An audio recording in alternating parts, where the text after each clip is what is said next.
সাহস কি করে হয় আমাকে প্রেমপত্র দেওয়ার? আমি ইচ্ছা করে দেইনি। তোকে আর কিছু বলতে হবে না। তোদের মতো কিছু ছেলের জন্যই আজকে মেয়েরা সমাজে অবহেলিত।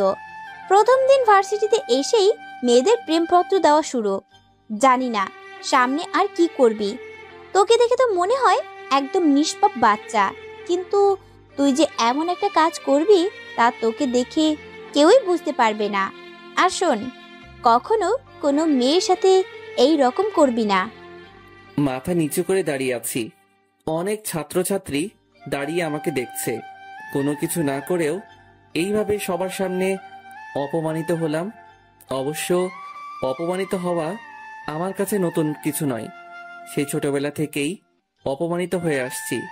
বাবা মা মারা গেছে তখন আমি অনেক ছোট। তারপর থেকেই এতিমখানায় বড় হয়েছি। এইচএসসি পর্যন্ত সেখান থেকে পড়ালেখা করেছিলাম। কিন্তু যখন আমার বয়স 18 হলো, তারপর তারা আমাকে কিছু টাকা দিয়ে বলল যে এখন থেকে আমি আর এখানে থাকতে পারবো না। সেখান থেকে চলে আসার পর বুঝেছি জীবন সংগ্রামে বেঁচে থাকাটা কত কঠিন। কলেজে ভালো রেজাল্ট করেছি বিধায় এই কলেজে অনার্সে চান্স পেয়েছি। আমি পারভেজ, আর এই দুনিয়ায় আমি শুধু একা, কেউ নেই আমার। কলেজে গেট দিয়ে ঢুকে সামনে যাইতেছি, তখনই কেউ একজন ডাক দিল। সামনে যাওয়ার পর বলল, কলেজে নতুন নাকি? জি ভাইয়া নতুন। নাম কি? পারভেজ। তোমাকে দেখে তো ভদ্র মনে হয়, কিন্তু তুমি এই বিয়াদবিটা কি করে করলা? আমি কি করেছি ভাইয়া? আমরা তোমার সিনিয়র, আর তুমি আমাদের সালাম না দিয়ে চলে যাচ্ছিলে কেন? দুঃখিত ভাইয়া, আমি খেয়াল করিনি। এখন থেকে দিবে। এবারের মতো মাফ করে দিলাম। এই খামটা নাও।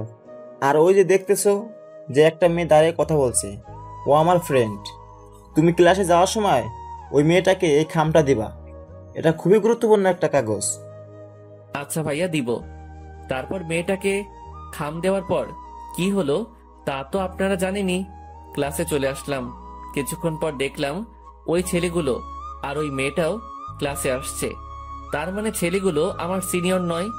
স্যার এসে সবার সাথে পরিচয় পর্ব সেরে নিলেন। প্রথম দিন ছিল বলে আজকে তেমন আর ক্লাস হয়নি। কলেজ থেকে বের হব তখনই দেখলাম ওই ছেলেগুলো আড্ডা দিচ্ছে আর বলতে লাগলো, সাকিব, তুই তো ছেলেটাকে ভালোই বোকা বানালি। ছেলেটাকে দিয়ে অনেক মজা পেয়েছি। তাজা বলেছিস, ছেলেটা কিন্তু ভীষণ বোকা। কালকে আবার নতুন কিছু দিতে হবে, ওকে? এই বলে সবাই হাসতে লাগলো। কলেজ থেকে বের হয়ে আসলাম আর ভাবতে থাকলাম এদের থেকে যতই দূরে থাকবো ততই ভালো।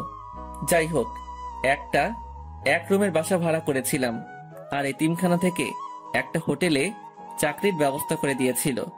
3টা থেকে রাত 9টা পর্যন্ত ডিউটি। বাসায় গিয়ে কিছু খেয়ে ঘুমিয়ে পড়লাম। ঘুম থেকে উঠতে একটু দেরি হয়ে গেছিল, তাই হোটেলে ঠিক টাইমে পৌঁছাতে পারি নাই। হোটেলে পৌঁছানোর পর ম্যানেজার বলল, এই জন্যই তোমাদের মতো ভার্সিটি পড়ুয়া ছেলেদের কাজ দিতে নেই। প্রথম দিনেই দেরি। সরি স্যার, আর হবে না। যাও কাজ করো। রাত 9টার সময় কাজ শেষ হলো। বাসায় আসতে আসতে 10টা বেজে গেল। রাতের খাবার হোটেলেই খাই। বাসায় এসে পড়তে বসলাম। পড়া শেষ করে ঘুমাতে গেলাম। সকালে ঘুম থেকে উঠে ফ্রেশ হয়ে কিছুক্ষণ পড়লাম। তারপর কলেজে গেলাম। কলেজে যাওয়ার পর আবার সেই ছেলেটা সাকিব ডাক দিল। তোকে না বলেছিলাম আমাদের সালাম দিতে? সালাম কেন দিব? আমরা তো একসাথেই পড়ি। তোরে তো। তখনই একজন স্যার চলে আসলো। কি হচ্ছে কি এখানে? যাও ক্লাসে যাও। তারপর ক্লাসে চলে আসলাম। ক্লাসটা শেষ করে যখনই বাইরে আসবো তখনই একটা ছেলে আমাকে ধাক্কা দিল। তোর সাহস কি করে হয় আমাকে জড়িয়ে ধরার? আমি ইচ্ছে করে করিনি, কে যেন আমাকে ধাক্কা দিয়েছে। অন্যায় করে আবার মিথ্যা কথা বলিস? প্রথম দিন আমাকে লাভ স্টোরি দিলি, আজকে আবার জড়িয়ে ধরেছিস। তোকে যেন আর কখনো আমার সামনে না দেখি। এই বলে মেয়েটা চলে গেল। তখনই সাকিব বলল, কিরে, কেমন দিলাম? এখন থেকে সব সময় আমাকে সালাম দিবি। কিছু বললাম না, জানি এদের কিছু বলে লাভ হবে না। চলে আসলাম সেখান থেকে। রাস্তা দিয়ে হাঁটছি। আমি কি শুধু সবার কাছে অবহেলিত হয়ে থাকবো? বাইরের পৃথিবীটা যে কত কষ্টের তা এখন বুঝতে পারছি। বাসায় চলে আসলাম। আজকে আর ঘুমালাম না, ঠিক টাইমেই হোটেলে চলে আসছি। তখনই ম্যানেজার এসে বলল, পারভেজ, এই খাবারগুলো ওই টেবিলে দিয়ে এসো। আচ্ছা স্যার। খাবার দিতে গেলাম, তখনই একজন বলল, এতক্ষণ লাগে খাবার দিতে? সে কখন থেকে অপেক্ষা করছি। ঠিক টাইমেই তো দিলাম স্যার। আবার মুখে মুখে কথা, যাও এখান থেকে। চলে আসলাম ওখান থেকে, ঠিক টাইমে খাবার দিলাম। তারপরে বলে যে দেরি হয়েছে। হোটেলের কাজ শেষ করে বাসায় চলে আসলাম। কিছুক্ষণ পড়ার পর ঘুমাতে গেলাম। শুয়ে শুয়ে ভাবছি, আমার জীবনের লক্ষ্য কি? এই দুনিয়ায় তো আমার কেউ নেই, না আছে কোনো আত্মীয় স্বজন, না আছে কোনো বন্ধু। আমার সাথে তো কেউ ভালো ব্যবহার করে না। জানি না এই অবহেলিত জীবনের সমাপ্তি কখন ঘটবে। আমি মরে গেলে আমার লাশ দাফন করার জন্য কেউ থাকবে না। এসব ভাবছি আর দু চোখ বেয়ে পানি পড়ছে। সকালে ঘুম থেকে উঠে কিছুক্ষণ পড়লাম, তারপর কলেজে আসলাম। ক্লাসে বসে আছি, সবাই যার যার মতো আড্ডা দিচ্ছে, আর আমি পিছনের বেঞ্চে বসে আছি। কারণ হলো আমি তাদের মতো নই। হঠাৎ করে সাকিব বলল, কিরে, তুই প্রতিদিন একই শার্ট পরে কলেজ আসিস কেন? কলেজের মানবতার দেওয়াল থেকে কিছু কাপড় নিস, ওগুলো তোর পরনের কাপড় থেকেও ভালো। এটা বলার পরই সবাই হাসতে লাগলো, আর আমি মাথা নিচু করে চোখের পানি ফেলছি। স্যার ক্লাসে আসলো, পড়ানো শুরু করলেন। ক্লাস শেষ করে কলেজ ক্যান্টিনে আসলাম। খুবই ক্ষুধা লাগছিল, তাই কিছু খেতে গেলাম। একটা চেয়ারে বসে সিঙ্গারা খাচ্ছি, তখনই সাকিব আর ওর বন্ধুরা আসলো। তারা সবাই আমার পাশে থাকা চেয়ারে বসলো। ওই মামা, সিঙ্গারা দাও তো। তারা সবাই আমার পাশে বসে সিঙ্গারা খাচ্ছে। সিঙ্গারা খাওয়ার পর আমাকে দেখিয়ে বলল, এই মামা, সিঙ্গারা টাকা ও দেবে। আমাকে কিছু বলার সুযোগ না দিয়েই তারা চলে গেল। তারপর বাধ্য হয়ে আমাকে টাকা দিতে হলো। তারপর সেখান থেকে বাসায় চলে আসলাম। ভাবছি আজকে দুপুরে না খেয়ে থাকতে হবে। আমার মতো ছেলে না খেয়ে থাকলে কারো যায় আসে না। বাসায় বসে এসব ভাবছি, তখনই পাশের বাসার এক বড় ভাই এসে বলল, পারভেজ, তোমার রক্তের গ্রুপ কি? বি পজিটিভ ভাই। তুমি কি রক্ত দিতে পারবে? জি ভাই, পারবো। তারপর বড় ভাইয়ের সাথে হাসপাতালে গেলাম রক্ত দিতে। রক্ত দেওয়ার পর কিছুক্ষণ বেডে শুয়ে বিশ্রাম নিলাম। দুপুরে আর না খেয়ে থাকতে হয়নি, অনেক কিছু খেতে দিয়েছিল আমাকে। সেখান থেকে আর বাসায় গেলাম না, ওখান থেকেই হোটেলে চলে গেলাম। আজকে অনেক দেরি হয়ে গেছে।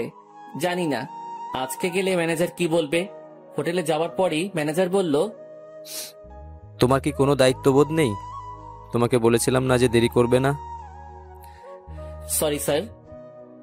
এখানে আর দাঁড়িয়ে না থেকে যাও, কাজ করো।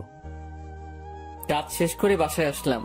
শরীরটা খুবই খারাপ লাগছে, তাই আজকে আর পড়তে বসলাম না, তাড়াতাড়ি ঘুমিয়ে পড়লাম।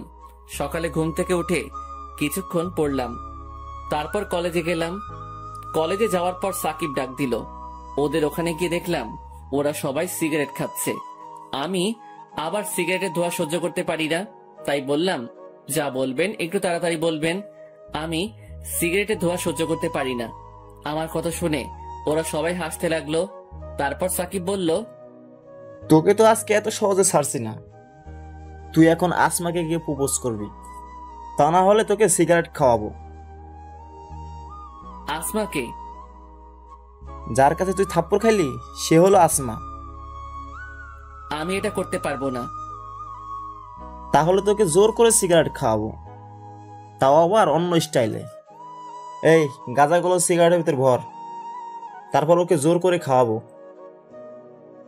দয়া করে আমার সাথে এমনটা করবেন না।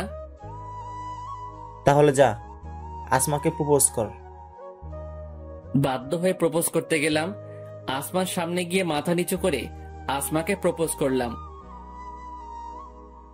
ছোট লোকের বাচ্চা, তুই আবার আমাকে প্রপোজ করেছিস? তোকে বলেছিলাম না আর কখনো আমার সামনে আসবি না। তারপর আমাকে প্রিন্সিপালের রুমে নিয়ে গেল। স্যার আমাকে অনেক বিরক্ত করছে। তুমি আসমাকে বিরক্ত কেন করছো? তোমাদের মতো ছেলেদের জন্য কলেজের মান সম্মান নষ্ট হয়। আমি তোমাকে কলেজ থেকে বহিষ্কার করব।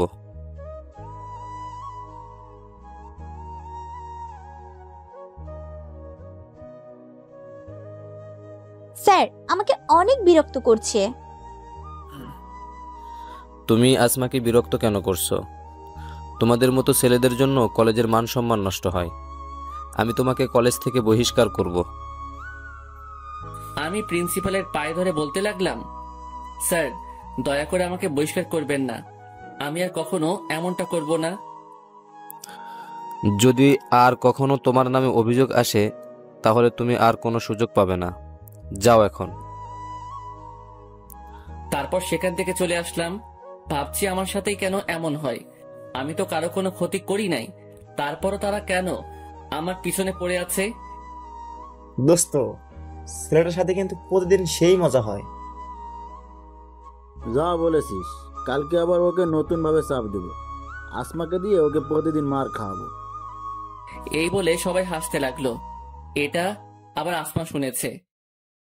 ওই ছেলেটার কোনো দোষ নেই, আর আমি শুধুই ওই ছেলেটাকে ভুল বুঝলাম। কালকে কলেজে আসলে সরি বলতে হবে। রাতে শুয়ে শুয়ে ভাবছি, কালকে কলেজে গেলে তো আবার সাকিব আমার সাথে ওই রকম করবে। মনে হয় না আর ওই কলেজে বেশি দিন থাকতে পারবো। এইসব ভাবতে ভাবতে ঘুমিয়ে পড়লাম। পরের দিন কলেজে গেলাম। যাওয়ার পরই আসমা ডাক দিল। সরি। কেন? তোমার কোনো দোষ ছিল না, তারপরও আমি তোমাকে অনেক অপমান করেছি।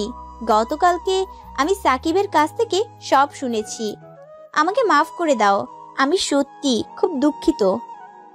তোমার তো কোনো দোষ নেই, তোমার জায়গায় অন্য কোনো মেয়ে থাকলেও এটাই করতো। আচ্ছা তাহলে আজ থেকে তুমি আমার বন্ধু। তোমার নাম কি? পারভেজ শেখ। তোমার? আসমা আক্তার আনিকা। আজকে থেকে তাহলে আমরা বন্ধু। না। কেন? তার মানে তুমি আমাকে মাফ করতে পারো নাই? দেখো, তুমি বড়লোক বাবার মেয়ে আর আমি রাস্তার ছেলে, তোমার সাথে আমার বন্ধুত্ব করা ঠিক হবে না। আর কখনো এই কথা বলবে না। তুমি যেমনই হও না কেন, তারপরও তুমি আমার বন্ধু। তারপরও? আর কোনো কথা বলবি না, এখন থেকে আমাকে তুই করে বলবি। আচ্ছা, চেষ্টা করব। তারপর ক্লাসে চলে গেলাম। প্রথমবার আমি সামনের বেঞ্চে বসলাম, তাও আবার আসমার সাথে। ক্লাস শেষ করে আসমার সাথে ক্যাম্পাসে বসে আছি। তোর মোবাইল নাম্বার দে। আমি ফোন চালাই না। মানে তোর কি কারোর সাথে কথা বলার প্রয়োজন মনে হয় না? না। কেন? আমার কেউ নেই। কেউ নেই মানে? এই দুনিয়ায় আমার আপনজন বলতে কেউ নেই, আমি এতিম। আর কখনো নিজেকে এতিম বলবি না। আজকে থেকে আমি তোর আপনজন। আয় এখন আমার সাথে। কোথায়? আসলেই দেখতে পাবি। তারপর আসমা আমাকে একটা মোবাইলের দোকানে নিয়ে গিয়ে একটা মোবাইল কিনে দিল। আমার সব কথা শুনে করুণা করতেছেন আমাকে। দিব একটা থাপ্পড়। এত বেশি বুঝিস কেন? তোরে এই মোবাইল দিয়েছি আমার সাথে কথা বলার জন্য। এখন চলো। কোথায়? চল। তারপর আমাকে একটা রেস্টুরেন্টে নিয়ে গেল। দুপুরে একটা রেস্টুরেন্টে খেলাম। খাওয়ার পর আসমাকে বললাম, আমি তাহলে এখন যাই। কোথায় যাবি? কাজে যাব। মানে? আমি একটা হোটেলে চাকরি করি, 2টা থেকে রাত 10টা পর্যন্ত। চল আমি তোকে নামিয়ে দিয়ে আসি। তারপর আসমা আমাকে ওর গাড়িতে করে আমাকে হোটেলে নামিয়ে দিল। হোটেলের কাজ শেষ করে বাসায় গেলাম। বাসায় যাওয়ার পর পড়তে বসলাম। তখনই আসমা ফোন দিল। কি করিস? এইমাত্র বাসায় আসলাম, এখন পড়তেছি। ভালো। তা কিছু খেয়েছিস? হ্যাঁ, হোটেল থেকে খেয়ে এসেছি। তুই? এই মাত্রই খেলাম। ভালো। আচ্ছা তাহলে পর, কালকে কলেজে কথা হবে। আচ্ছা। পড়া শেষে ঘুমিয়ে পড়লাম। সকালে ঘুম থেকে উঠে ফ্রেশ হয়ে কিছুক্ষণ পড়লাম, তারপর কলেজে গেলাম। কলেজে যাওয়ার পর সাকিব ডাক দিল। ওই ফকিন্নি, এদিকে আয়। জি ভাইয়া, আসছি। কোথা থেকে যেন আসমা এসে বলল, ও যাবে না। তা তুই বলার কে? আমি ওর বন্ধু, আর আজকে থেকে তোরা ওকে আর কোনো বিরক্ত করবি না। তোরা এতদিন ওর সাথে যা করেছিস তার সবই আমি জানি। আর যদি কখনো ওর সাথে খারাপ কিছু করার চেষ্টা করিস তাহলে প্রিন্সিপালের কাছে বলে তোকে কলেজ ছাড়া করাবো। এই বলে আমাকে নিয়ে অন্য জায়গায় চলে গেল। তোর সাথে যে ওরা এত খারাপ ব্যবহার করে তুই কি ওদের কিছু বলিস না? কি বলবো, সবই আমার কপালের দোষ। সবাই আমার সাথে ওই রকম করে। আজ থেকে কেউ যদি তোর সাথে খারাপ ব্যবহার করে তাহলে তুই তার প্রতিবাদ করবি। তারপর রুমে আসলাম। একটা ক্লাস করার পরই আসমা বলল, চল। কোথায়? ক্লাস করবি না? আজকে আর ক্লাস করব না, এখন তুই আর আমি ঘুরতে যাব। তারপর আসমা আমাকে নিয়ে নদীর পাড়ে একটা পার্কে ঘুরতে গেল। একটা বেঞ্চের উপর দুজনে বসে আছি, হালকা বাতাস বইছে, খুবই ভালো লাগতেছে। হঠাৎই আসমা আমাকে বলল, আচ্ছা, তুই কি কখনো কোনো মেয়ের প্রেমে পড়েছিস? কখনো এটা নিয়ে ভাবিনি। কেন? কিভাবে বেঁচে থাকবো তার ঠিক নাই, আবার প্রেমে পড়বো? তুই কি কারো প্রেমে পড়েছিস? অল্প অল্প। বুঝলাম না। বুঝতে হবে না, এখন চল ফুচকা খাবো। তারপর আসমা আমাকে নিয়ে ফুচকা খেতে গেল। ফুচকা খাওয়ার পর আসমা আমাকে হোটেলে নামিয়ে দিল। হোটেলের কাজ শেষে রাতে বাসায় গিয়ে শুয়ে শুয়ে ভাবছি, জীবনে প্রথমবার মনে হলো আমি একা নই। প্রথমবার মনে হলো কোনো আপনজনের ভালোবাসা পেয়েছি। যতক্ষণ আসমার সাথে ছিলাম ততক্ষণ মনেই হয়নি যে এই দুনিয়ায় আমার কেউ নেই। জানি না আসমা আমাকে কি ভাববে, কিন্তু আমি চাই ও এভাবেই সব সময় আমার সাথে থাকুক। এসব ভাবতে ভাবতে ঘুমিয়ে পড়লাম। সকালে আসমার কলে ঘুম ভাঙলো। তারপর ঘুম থেকে উঠে ফ্রেশ হয়ে কিছুক্ষণ পড়লাম, তারপর কলেজে গেলাম। কলেজে যাওয়ার পর আসমা বলল, তোর চোখ লাল কেন? রাতে ঠিকভাবে ঘুম হয়নি। আচ্ছা যাই হোক, আজকে তোকে হোটেলে যেতে হবে না। কেন? আজকে আমার জন্মদিন, সন্ধ্যায় বাসায় পার্টি আছে, আর তুই সেখানে অবশ্যই আসবি। শুভ জন্মদিন, কিন্তু আমি না গেলে হয় না? আমি একটা এতিম ছেলে, আমার ভালো কোনো জামা কাপড় নেই। আর সব থেকে বড় কথা হলো আমার পরিচয় দেওয়ার মতো পরিচয় দেই। কেউ জিজ্ঞাসা করলে কি বলবো? কি বললি তুই? কেন? আসলে কি হবে? আর তুই আমার বন্ধু, এইটাই তোর পরিচয়। আমি সত্যি বলছি, আসলে সেখানে কত বড় বড় লোক থাকবে, আর আমি সামান্য একটা হোটেলে কাজ করা এতিম ছেলে। তুই অনেক কথা শুনবি, সবাই বলবে আমার মতো একটা ছেলে কি করে তোর বন্ধু হলো। সবাই কি বললো তা আমি পরোয়া করি না। তুই যদি আমাকে তোর বন্ধু মনে করিস তাহলে অবশ্যই আসবি।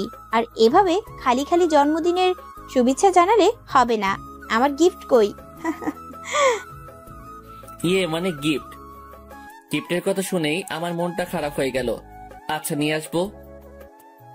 এই, আমি খুবই দুঃখিত, আমি তো মজা করছিলাম। তোর কোনো গিফট আনতে হবে না, তুই আসলেই আমি খুশি। না, তা কি করে হয়? সেখানে সবাই তো গিফট নিয়ে আসবে। সবাই আর তুই এক না, তোর কাছে আমার কোনো গিফট চাই না। আমার কাছে তুই আমার জন্য গিফট। তোর সাথে সময় কাটানোর পর যে ভালো লাগা কাজ করে তা আমার জীবনে আর কখনো হয়েছে কিনা জানি না। তোর কোনো গিফট আনতে হবে না, শুধু তুই আসলেই আমি অনেক খুশি হব। আচ্ছা, দেখা যাবে, এখন চল। তারপর ক্লাসে গেলাম। আজকে আসমা কলেজ থেকে একটু তাড়াতাড়ি চলে গেল। আসমা চলে যাওয়ার পর কেমন জানি ভালো লাগছিল না, তাই আমিও বাসায় চলে আসলাম। বাসায় এসে ভাবতে থাকলাম আমার কি করা উচিত। সেখানে যাওয়া কি ঠিক হবে, না শুধু গিফটটা দিয়ে আসবো? যদি যাই তাহলে আসমা অনেক কথা শুনবে, সেটা আমি নিশ্চিত। আর যদি না যাই তাহলে তো আসমা অনেক কষ্ট পাবে। না, আমি আসমাকে জেনে শুনে কষ্ট দিতে পারি না। ওই জীবনে প্রথম কোনো ব্যক্তি যে আমার এতটা খেয়াল রেখেছিল। আমি আসমাকে কখনো কষ্ট দিতে পারি না, কিন্তু আসমার জন্য কি গিফট কিনবো? যাই কিনি না কেন সেটা ওর জন্মদিনের সব থেকে কম দামি গিফট হবে। অনেক কষ্ট করে 2000 টাকা জমিয়েছিলাম, ভেবেছিলাম বাবা মায়ের জন্য মিলাদ পড়াবো, ভাবছি সেটা পরে পড়াবো। ওই টাকা দিয়ে আসমার জন্য একটা শাড়ি কিনবো। সন্ধ্যার সময় দোকান থেকে একটা শাড়ি কিনে আসমাদের বাসায় গেলাম। গেট দিয়ে ঢুকবো তখনই দারোয়ান এসে বাধা দিল। দাঁড়ান, কোথায় যাচ্ছেন? ভিতরে যাব। কে আপনি যে ভিতরে যাবেন? আমি আসমার বন্ধু। দারোয়ান আমার দিকে অনেকক্ষণ তাকিয়ে থেকে তারপর বলল, ফাইজলামি করেন? আপনি কিভাবে আসমা ম্যাডামের বন্ধু হতে পারেন? সরি পারভেজ, আপনি ওকে ঢুকতে দিলেন না কেন? দুঃখিত ম্যাডাম, আমি বুঝতে পারি নাই। তারপর আসমা আমাকে বাড়ির ভিতরে নিয়ে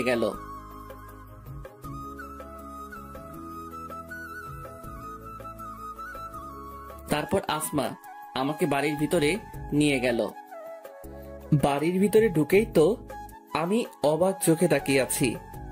অনেক বড় বাড়ির ভিতরে নিয়ে আসলো আমাকে, আর পুরো বাড়ি অনেক সুন্দর করে সাজানো হয়েছে। এখানে যারা এসেছে তারা সবাই অনেক বড় লোক, আর আমাকে দেখে যে কেউই বুঝে যাবে আমি কি রকম ছেলে। সবাই আমার দিকে তাকাচ্ছে, কেমন জানি লাগছে আমার। এখানে না আসলেই বুঝি ভালো হতো, এসব ভাবতে থাকলাম। তারপর আসমা আমাকে নিয়ে কেক কাটতে গেল। প্রথমে ওর বাবা মা, তারপর আমাকে খাইয়ে দিল। আমি বোকার মতো আসমার দিকে তাকিয়ে আছি, আর বাকিরা সবাই অনেক অবাক হয়েছে, কারণ আমার মতো একটা ছেলেকে আসমা ওর বাবা মায়ের পর কেক খাইয়ে দিল। আমি আসমাকে কিছু বলতেও পারছি না। এখান থেকে তাড়াতাড়ি যেতে পারলেই বাঁচি। খাওয়া দাওয়ার পর আসমা বলল, বাবা মায়ের সাথে কথা বলবি চল। মানে আজকে না বললে হয় না? কেন, কি হয়েছে? আমার শরীর খুবই খারাপ লাগছে, আমি এখন বাসায় যাই, পরে একসময় কথা বলবো। আচ্ছা যা, বাসায় গিয়ে ফোন দিস। এই প্যাকেটটা রাখো। কি আছে এতে? খোলার পরই দেখতে পারবি। আচ্ছা, এখনই খুলতেছি। এই না, এখন খুলতে হবে না, পরে খুলিস। পরে খুলবো কেন? কি আছে এতে? সেটা পরে খুললেই দেখতে পারবি। আমি এখন যাই। তারপর সেখান থেকে বাসায় চলে আসলাম। বিছানায় শুয়ে শুয়ে ভাবছি, আসমা ওর বাবা মায়ের পরই আমাকে কেন কেক খাইয়ে দিল। আমি কল্পনাই করতে পারি নাই যে আসমা আমাকে তখন কেক খাইয়ে দিবে। সেখানে উপস্থিত সবাই অনেক অবাক হয়েছে। আসমার বাবা মা কি ভাববে জানি না। এত কিছু হওয়ার পরও কিভাবে তাদের সাথে কথা বলতাম, তাই তো দেখা না করেই চলে এসেছি। আসমাকে যত দেখছি ততই অবাক হচ্ছি। ও কি শুধুই আমাকে ফ্রেন্ড ভাবে, না অন্য কিছু? ওর সাথে যদি আর কিছুদিন এভাবে থাকি তাহলে আমি তো ওকে ভালোবেসে ফেলবো। এখনই ওর কথা না ভেবে একদিনও থাকতে পারি না। ওই আমার জীবনের প্রথম ব্যক্তি যে আমার এতটা খেয়াল রাখছে। জীবনের প্রথমবার মনে হয়েছে কোনো আপনজনের ভালোবাসা পেয়েছি। জানি না ওকে ছাড়া কোনোদিনও থাকতে পারবো কিনা, কিন্তু ও তো আর সবসময় আমার সাথে থাকবে না। আমার মনে হয় ও আমাকে ভালোবাসে। তাহলে কি ওকে আমার মনের কথা বলে দিব? কিন্তু ও যদি আমাকে ভালো না বাসে তাহলে তো আমাকে ভুল বুঝবে। তার চেয়ে না বলাই থাক, শুধু বন্ধু হয়ে থাকি। সকালে ঘুম থেকে উঠে মোবাইলটা হাতে নিলাম। দেখলাম রাতে আসমা অনেকগুলো কল করেছিল। মোবাইল সাইলেন্ট করা ছিল, তাই শুনতে পাইনি। এখন আর কল দিলাম না। তারপর ফ্রেশ হয়ে খেয়ে কিছুক্ষণ পড়লাম। তারপর কলেজে গেলাম। কলেজে গিয়ে দেখলাম আসমা আমার আগে চলে এসেছে। আমাকে দেখে রাগী কণ্ঠে বলতে লাগলো, রাতে কই ছিলি? কেন, বাসায় ছিলাম। কতগুলো কল করছি, ধরলি না কেন?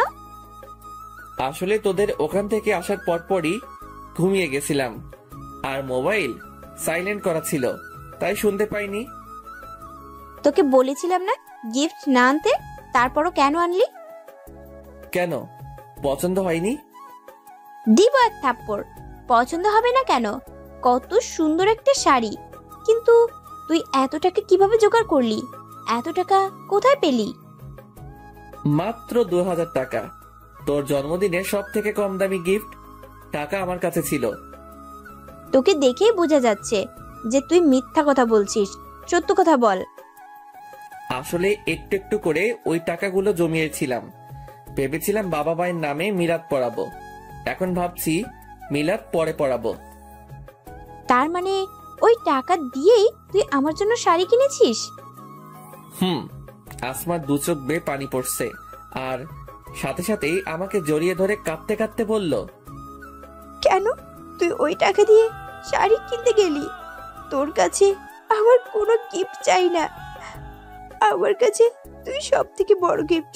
চল এখন কোথায়? একটা এতিমখানায় যাব, কেন? তোর বাবা মায়ের জন্য মিলাদ পড়াতে। দুঃখিত, এটা আমি করতে পারবো না। কেন? আমি আমার নিজের টাকা দিয়ে বাবা মায়ের জন্য মিলাদ পড়াবো। তো কি হয়েছে? মনে কর আমার টাকাই তোর টাকা। কিছু মনে করিস না, আমার নিজের উপার্জিত টাকা দিয়ে মিলাদ পড়াবো, কারো কাছ থেকে নিয়ে নয়। আর এখন বল, শাড়িটা কেমন লাগছে? অনেক সুন্দর। তা কখনো কি শাড়িটা পরবি? পরবো না কেন? না মানে শাড়িটা তো অনেক কম দামি। তুই তো মনে হয় এত কম দামি জিনিস পরিস না, তাই বললাম। পরিনি তো কি হয়েছে, এখন থেকে পরবো। কালকে বিকালেই শাড়ি পরে তোর সাথে নদীর পাড়ে ঘুরতে যাব। এখন চল। তারপর ক্লাস করে বাসায় চলে গেলাম। ফ্রেশ হয়ে হোটেলে আসলাম। ম্যানেজারকে বললাম, স্যার কালকে আমার ছুটি লাগবে। তারপর ম্যানেজার বলল, রোজ রোজ তোমাকে ছুটি দিতে পারবো না। যদি কাজ করতে মন না চায় তাহলে আর আসার দরকার নেই। সরি স্যার, আর কখনো ছুটি নিব না, শুধু কালকেই লাস্ট। মনে থাকে যেন কথাটা। কালকের পরে ছুটি নিতে হলে একবারে নিবে। এখন যাও, কাজ করো। রাতে কাজ করে বাসায় এসে কিছুক্ষণ পড়লাম। পড়ার পর ঘুমাতে গেলাম। ভাবতে থাকলাম আসমার কথা। প্রথম কোনো মেয়ে আমাকে জড়িয়ে ধরলো। আমি কল্পনাই করতে পারি নাই যে আসমা আমাকে জড়িয়ে ধরবে। ওর সাথে থাকতে থাকতে কখন যে ওকে ভালোবেসে ফেলেছি তা নিজেও জানি না। এখন তো এমন হয়েছে, ওর সাথে কথা না বলে থাকতেই পারি না। যখনই কেউ আমার সাথে খারাপ ব্যবহার করে তখনই আসমার হাসি মুখটা চোখের সামনে ভেসে ওঠে। তখন সেই সব অপমান আর গায়ে লাগে না। কালকে বিকালে আসমা আমার দেওয়ার শাড়ি পরবে। তাহলে কালকে কি আসমাকে আমার মনের কথা বলে দিব? জানি না ও আমাকে কি ভাববে। সকালে ঘুম থেকে উঠে ফ্রেশ হয়ে কলেজে গেলাম। আজকে একটু আগে কলেজে চলে আসলাম। গিয়ে দেখি আসমা এখনো আসেনি। কিছুক্ষণ একটা বেঞ্চের উপর বসলাম। এর মধ্যে আসমাও চলে এসেছে। আমার কাছে এসে বলতে লাগলো, আজকে এত তাড়াতাড়ি চলে এসেছিস? সবসময় তো আমার পরে আসতি। এমনি আগে চলে এসেছি। আজকে বিকালে যখন ঘুরতে যাব তখন তোকে একটা কথা বলবো। আমিও তোকে কিছু বলবো। কি বলবি? তা সময় হলেই জানতে পারবি। আচ্ছা ঠিক আছে, এখন চল ক্লাসে যাই। চল। ক্লাস শেষ করে বাসায় চলে আসলাম। গোসল করে কিছু খেলাম। তারপর একটু ঘুমিয়ে নিলাম। তারপর তৈরি হয়ে নদীর পাড়ে গেলাম আসমার সাথে দেখা করতে। আসমার আসার আগেই আমি সেখানে চলে গেছি। আমি খুবই চিন্তিত। জানি না আসমাকে আমার ভালোবাসার কথা বললে ও কিভাবে নেবে সেটা। যদি ও আমাকে ভালো না বাসে তাহলে হয়তো আমাদের বন্ধুত্ব ভেঙে যাবে। কিন্তু আমি তো আসমাকে ছাড়া থাকতে পারবো না। অনেক ভালোবেসে ফেলেছি ওকে। কিন্তু ও আমাকে কি কথা বলবে? ও কি আমায় ভালোবাসে? এসবই মাথায় ঘুরপাক খাচ্ছে। এর ভিতরে আসমা চলে এসেছে। আমার দেওয়া শাড়ি পরে এসেছে। খুবই সুন্দর লাগছে ওকে। ওর দিকে এক ধ্যানে তাকিয়ে থাকলাম। ও আমার কাছে এসে বলতে লাগলো, এভাবে তাকিয়ে কি দেখছিস? তোকে দেখছি। আমাকে আজকে নতুন দেখছিস মনে হয়? তা না, তোকে আজকে অনেক সুন্দর লাগছে। ভাবছি সত্যি কি এটা তুই না অন্য কেউ। আর শাড়িটা পরার জন্য ধন্যবাদ। তাকিয়ে থাকতে হবে না, আর ধন্যবাদও দিতে হবে না। এখন চল কিছুক্ষণ হাঁটি। তারপর আসমার সাথে হাঁটতে থাকলাম।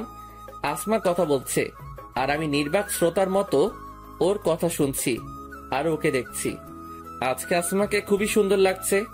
ভাবছি এখনই ওকে ভালোবাসার কথা বলবো। কিন্তু তার আগে আসমা বলল, চল ফুচকা খেয়ে আসি। চলো। আমাকে নিয়ে ফুচকা খেতে গেল। তারপর দুজনে মিলে ফুচকা খেলাম। ফুচকা খাওয়ার পর নদীর পাড়ের একটা বেঞ্চে দুজনে বসে আছি। আচ্ছা, তুই না আমাকে কিছু বলতে চাইছিলি? তুইও তো কিছু বলতে চাইছিলি। আগে তুই বল, তারপর আমি বলবো। না, আগে তোরটা বলবি। আচ্ছা, আমিই বলবো একটু পরে। দাঁড়া, একজনকে ফোন করে নেই। কোথায়? তাড়াতাড়ি এসো, আমরা সেই কখন থেকে বসে আছি। কার সাথে কথা বললি?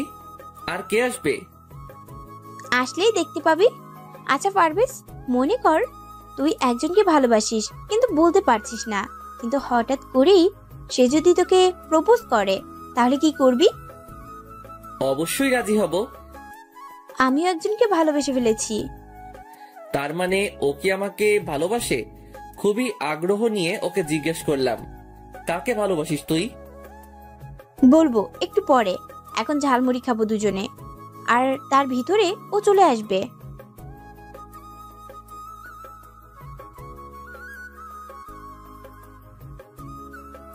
বলবো একটু পরে, এখন ঝালমুড়ি খাবো দুজনে, আর তার ভিতরে ও চলে আসবে। কে আসবে? আসলেই দেখতে পাবি। তারপর দুজনে মিলে ঝালমুড়ি খেলাম। এর মধ্যে একটা ছেলে এসে আসমাকে বলতে লাগলো, ওই পারভেজ। হ্যাঁ। তারপর ছেলেটা আমাকে বলতে লাগলো, তোমার কথাও যে কতবার বলেছে তার কোনো ঠিক নেই, তুমি নাকি ওর লাইফে খুবই গুরুত্বপূর্ণ একজন। আমি আসমাকে জিজ্ঞেস করলাম, ছেলেটা কে? ও রাব্বি, আর আমি ওকেই ভালোবাসি। আসমার মুখে এই কথা শুনে মুহূর্তের মধ্যেই আমার মনে হলো কেউ আমার বুকে চাবুক দিয়ে আঘাত করতেছে। আসমাকে দেখে মনে হচ্ছে ও খুবই খুশি। কোন রকমে চোখের পানি আটকে হাসি মুখে আসমাকে বললাম, কবে থেকে? আগে তো বললি না। ওকে আমি অনেক আগে থেকেই ভালোবাসি, কিন্তু ওকে কখনো বলা হয়নি। আমাদের বাসার পাশেই ওর বাসা। ওই আমার লাইফের ফার্স্ট ক্রাশ। আর আমার জন্মদিনের পার্টির পর ও আমাকে প্রপোজ করে। আমি প্রথমে খুবই অবাক হয়ে গেছিলাম, কারণ এর আগে কখনোই ও আমার সাথে কথা বলে নাই। আমি শুধু ওকে দূর থেকে দেখতাম। ও প্রপোজ করায় আমি এতটাই অবাক হয়ে গেছিলাম যে কিছুই বলতে পারছিলাম না। তারপর ও বলে যে আমাকে সময় নিতে। তারপর আমি আজকে ওকে হ্যাঁ বলে তোর সাথে পরিচয় করিয়ে দিতে আসলাম। হ্যাঁ, খুব ভালো একজন বন্ধু। আমার আসলে একটা কাজ আছে, তাই আমাকে এখন যেতে হবে। তোরা আড্ডা দে। তুই না আজকে হোটেল থেকে ছুটি নিলি? হ্যাঁ, কিন্তু আমাকে এখন এক জায়গায় যেতে হবে। আমি তোকে এখনই বলতাম, কিন্তু তার আগেই রাব্বি ভাইয়া চলে এসেছে। আচ্ছা, তোমার যখন কাজ আছে তাহলে তোমাকে আর আটকে রাখা ঠিক হবে না। আচ্ছা যা, তাহলে কালকে কলেজে কথা হবে। ওখান থেকে তাড়াতাড়ি চলে আসলাম। ওখানে আর এক মুহূর্ত থাকাও আমার পক্ষে সম্ভব হচ্ছিল না। অনেক কষ্টে চোখের পানি আটকে রেখেছি। বাসায় গিয়ে শুয়ে পড়লাম। কিছুই ভালো লাগছিল না। কি করে পারতাম আসমাকে অন্য কারোর সাথে দেখতে? আমি ভেবেছিলাম ও হয়তো আমাকে ভালোবাসে, কিন্তু ও শুধুই আমাকে ওর একজন ভালো বন্ধু ভাবে। জানি না এরপর কিভাবে আসমার সাথে স্বাভাবিকভাবে কথা বলবো।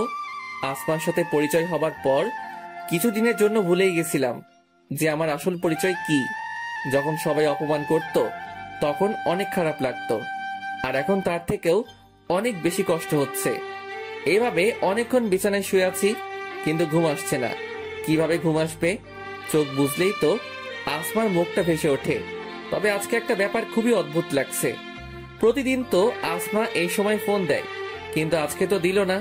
তাই আমি ফোন দিলাম, কিন্তু আসমার ফোন ওয়েটিং। অনেকবার ফোন দিলাম, কিন্তু ওয়েটিং। হয়তো রাব্বির সাথে কথা বলছে, তাই হয়তো আমার কথা মনে নেই। এখন হয়তো আসমার কাছে আমার থেকে রাব্বি গুরুত্বপূর্ণ। থাকবেই না কেন? আমি তো ওর শুধু বন্ধু, আর রাব্বি তো ওর ভালোবাসা। এসব কথা ভাবছি আর চোখ দিয়ে পানি পড়ছে। কিছুক্ষণ পর মোবাইলের স্ক্রিনে আসমা নামটা ভেসে উঠল। চোখের পানি মুছে কল রিসিভ করলাম। কি করিস? শুয়ে আছি। তুই কি করিস?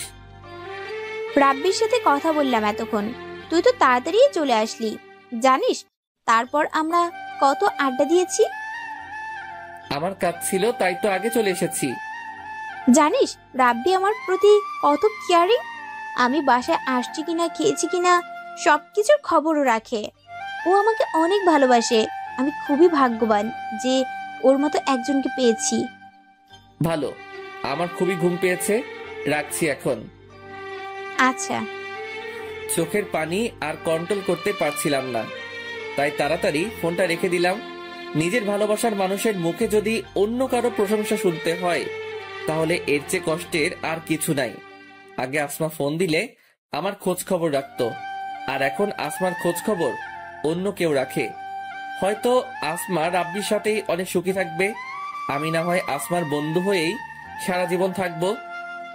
একটা দুঃস্বপ্ন ভেবে সবকিছু ভুলে যাব। সকালে ঘুম থেকে উঠে দেখলাম অনেক সময় হয়ে গেছে। রাতে ঠিক মতো ঘুমাতে পারি নাই, তাই সকালে তাড়াতাড়ি উঠতে পারি নাই। তাড়াতাড়ি ফ্রেশ হয়ে কিছু খেয়ে কলেজে গেলাম। কলেজে গিয়ে দেখলাম আসমা এখনো আসেনি। একা একা একটা বেঞ্চের উপর বসে আছি।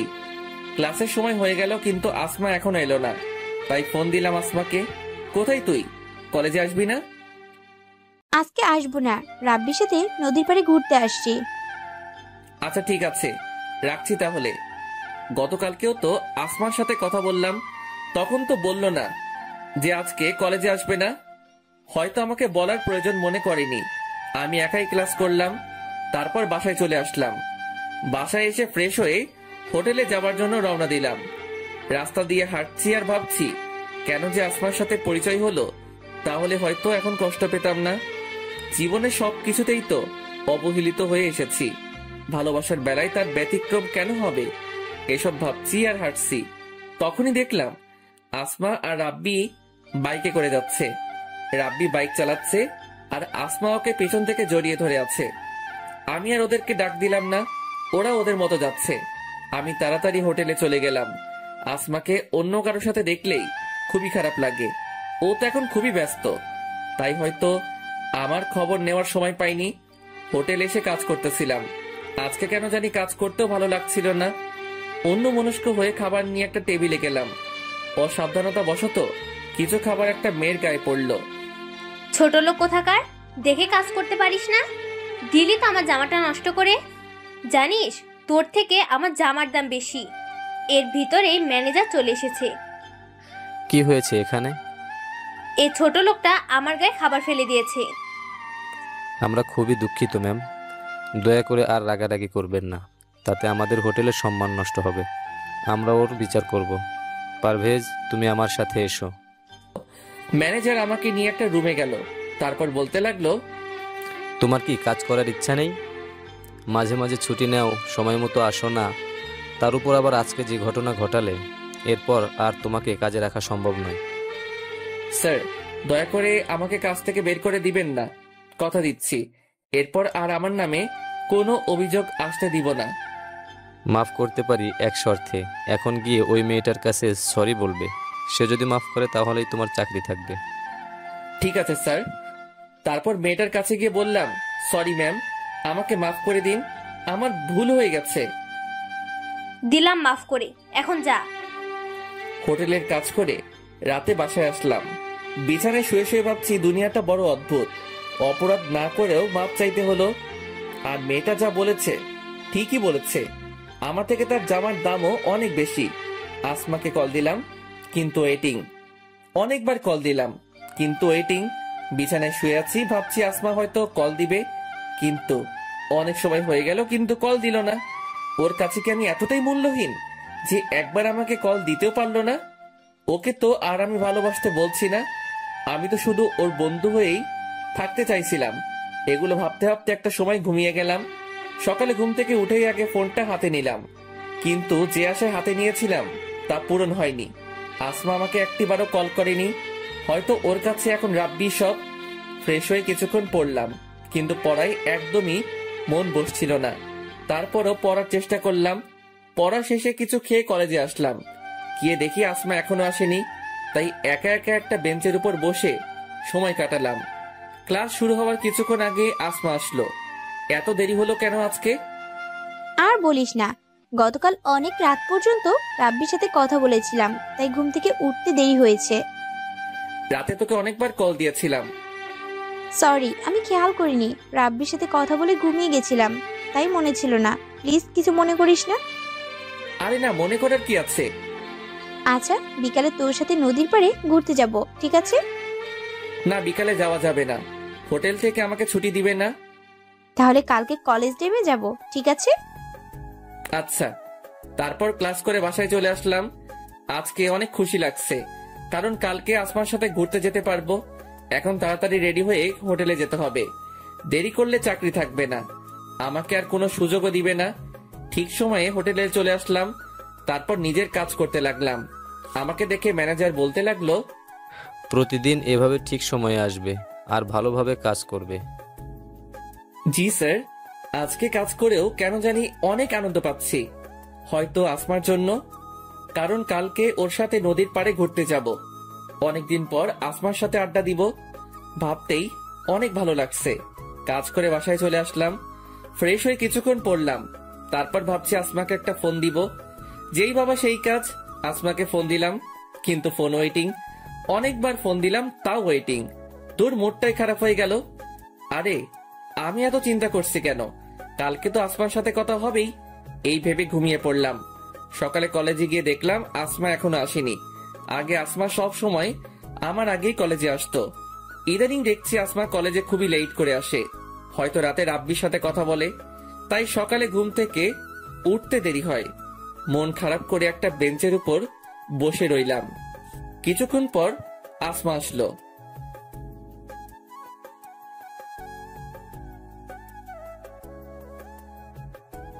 কিরে, এভাবে বেঞ্চের উপর বসে কি ভাবছিস? কিছু না, তোর জন্য অপেক্ষা করছি। সরি, আমার আসতে একটু দেরি হয়ে গেল। কোনো সমস্যা না, এখন চল নদীর পাড়ে যাই। চল। তারপর আমি আর আসমা নদীর পাড়ে ঘুরতে গেলাম। বেঞ্চের উপর বসে দুজনে কথা বলছি। হঠাৎ আসমা কার যেন ফোন দিয়ে আসতে বলল। কারে আসতে বললি? রাব্বিকে। মুহূর্তের মধ্যেই মনটা খারাপ হয়ে গেল। তার মানে আসমা আমার জন্য আসেনি, রাব্বির সাথে ঘুরতে এসেছে, আর আমাকে সাথে করে নিয়ে এসেছে। কিছুক্ষণ পর রাব্বি আসলো। রাব্বি আর আসমা কথা বলছে, আর আমি বোকার মতো বসে আছি। আমার খুবই খারাপ লাগতেছে। আসমা আমার সাথে কি করে করতে পারলো এমনটা? আমি তোকে ঘুরতে যাওয়ার কথা বলিনি, ও নিজেই তো আমাকে বলেছে। ওরা দুজনে কথা বলছে, মনে হচ্ছে আমি অপরিচিত কোনো মানুষ। সেখান থেকে চলে আসতে ইচ্ছা করছে।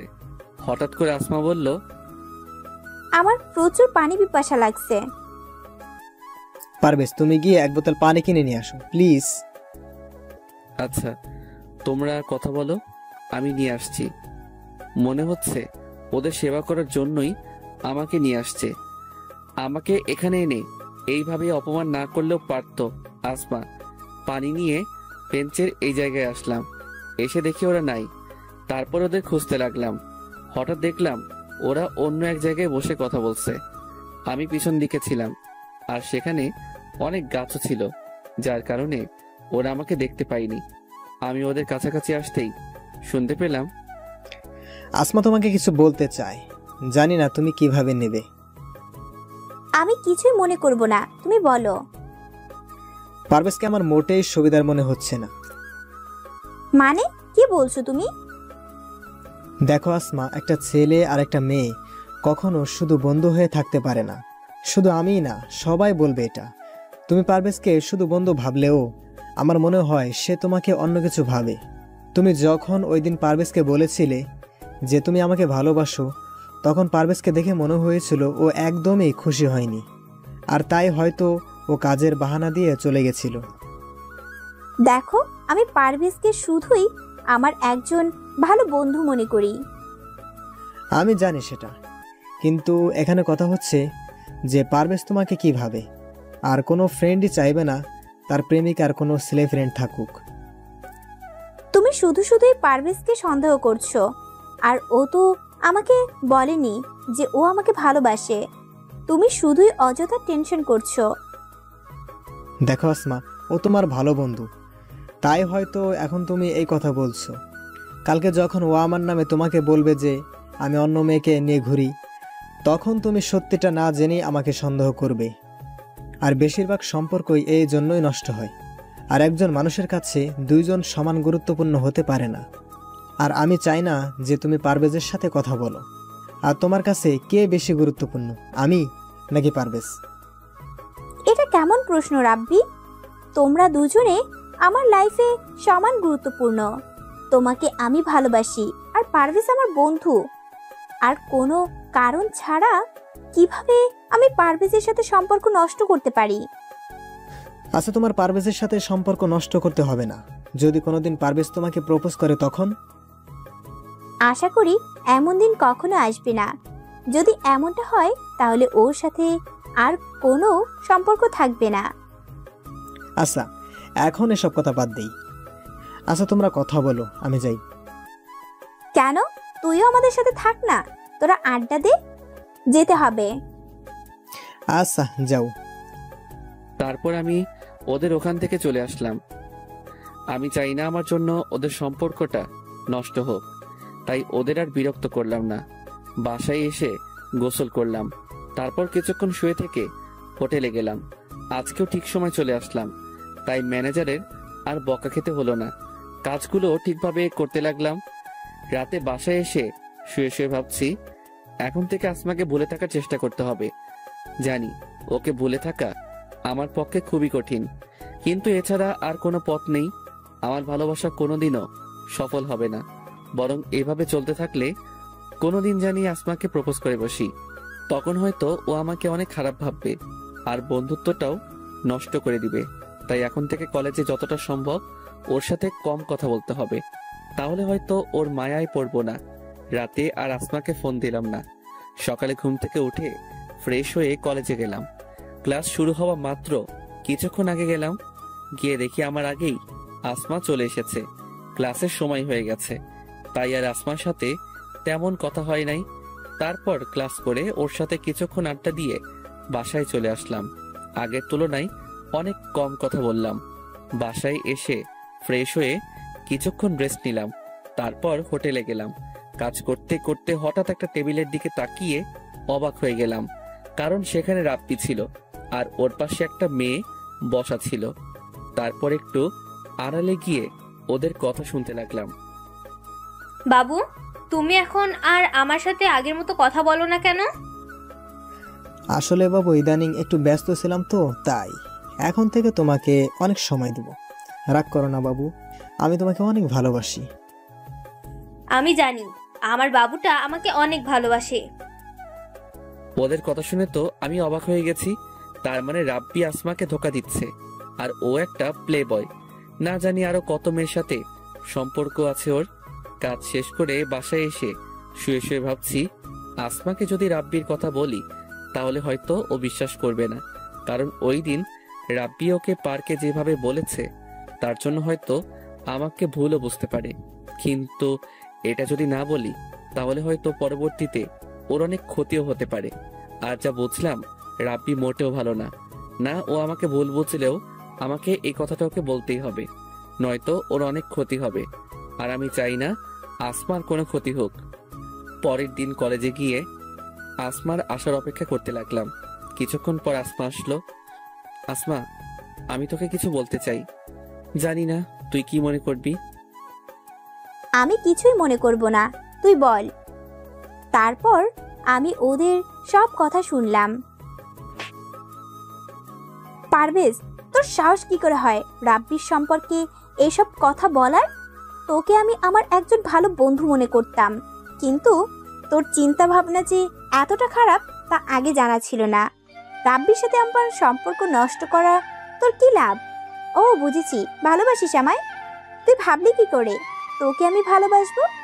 তোকে শুধু আমার একজন ভালো বন্ধু মনে করতাম, কিন্তু আজকের পর থেকে আমি ভুলে যাব যে আমার তোর মতো কোনো বন্ধু ছিল। তুই আর কখনো আমার সাথে কথা বলবি না। ওই দিন পার্কে রাব্বি ঠিকই বলেছিল, কিন্তু আমি ওর কথা বিশ্বাস করিনি।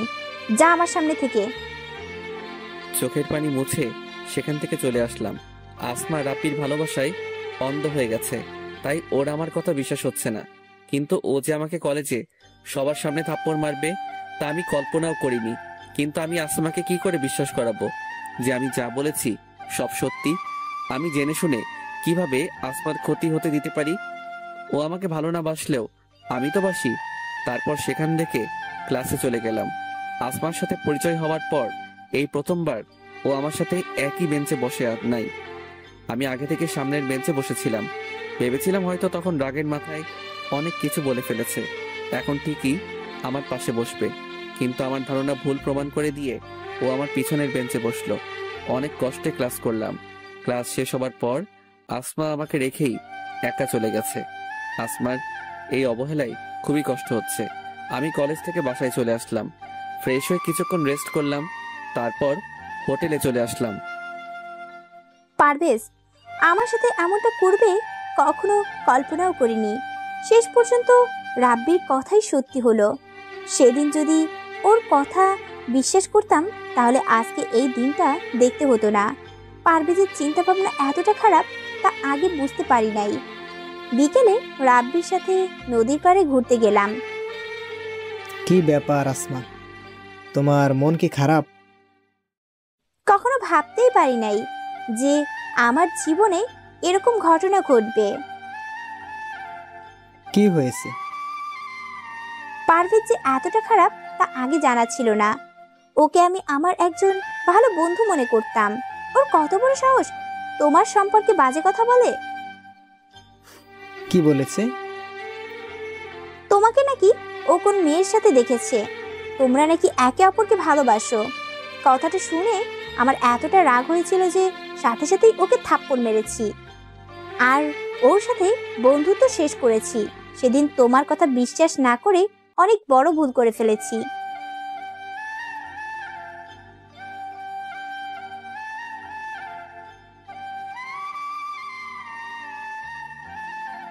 তোমাকে নাকি ও কোন মেয়ের সাথে দেখেছে, তোমরা নাকি একে অপরকে ভালোবাসো।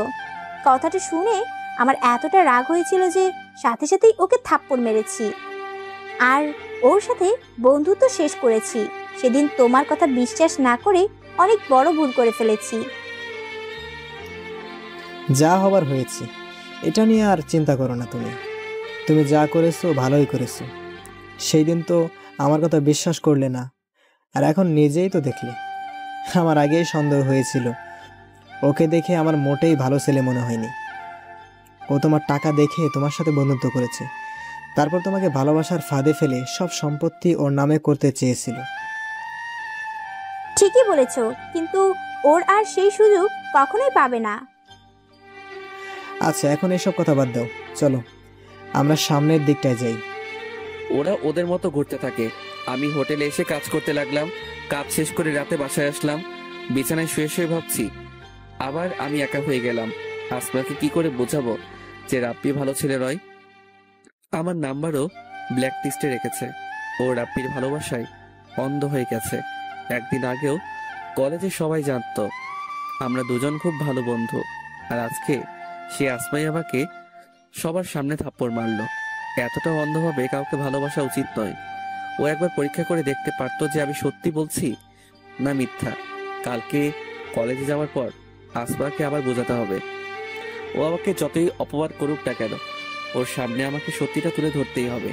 সকালে ঘুম থেকে উঠে ফ্রেশ হয়ে কিছুক্ষণ পড়লাম, তারপর কলেজে গেলাম। কলেজে গিয়ে দেখলাম আসমা ওর বান্ধবীদের সাথে কথা বলছে। আসমা, তোর সাথে আমার কথা আছে।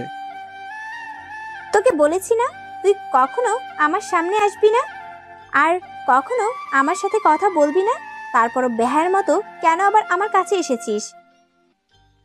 দেখ আসমা, তুই আমাকে যা বলার বল, দয়া করে আমার কথাটা একবার বিশ্বাস কর। তুই ওর ভালোবাসায় অন্ধ হয়ে গেছিস, তাই এখন তোর আমার কথা বিশ্বাস হচ্ছে না।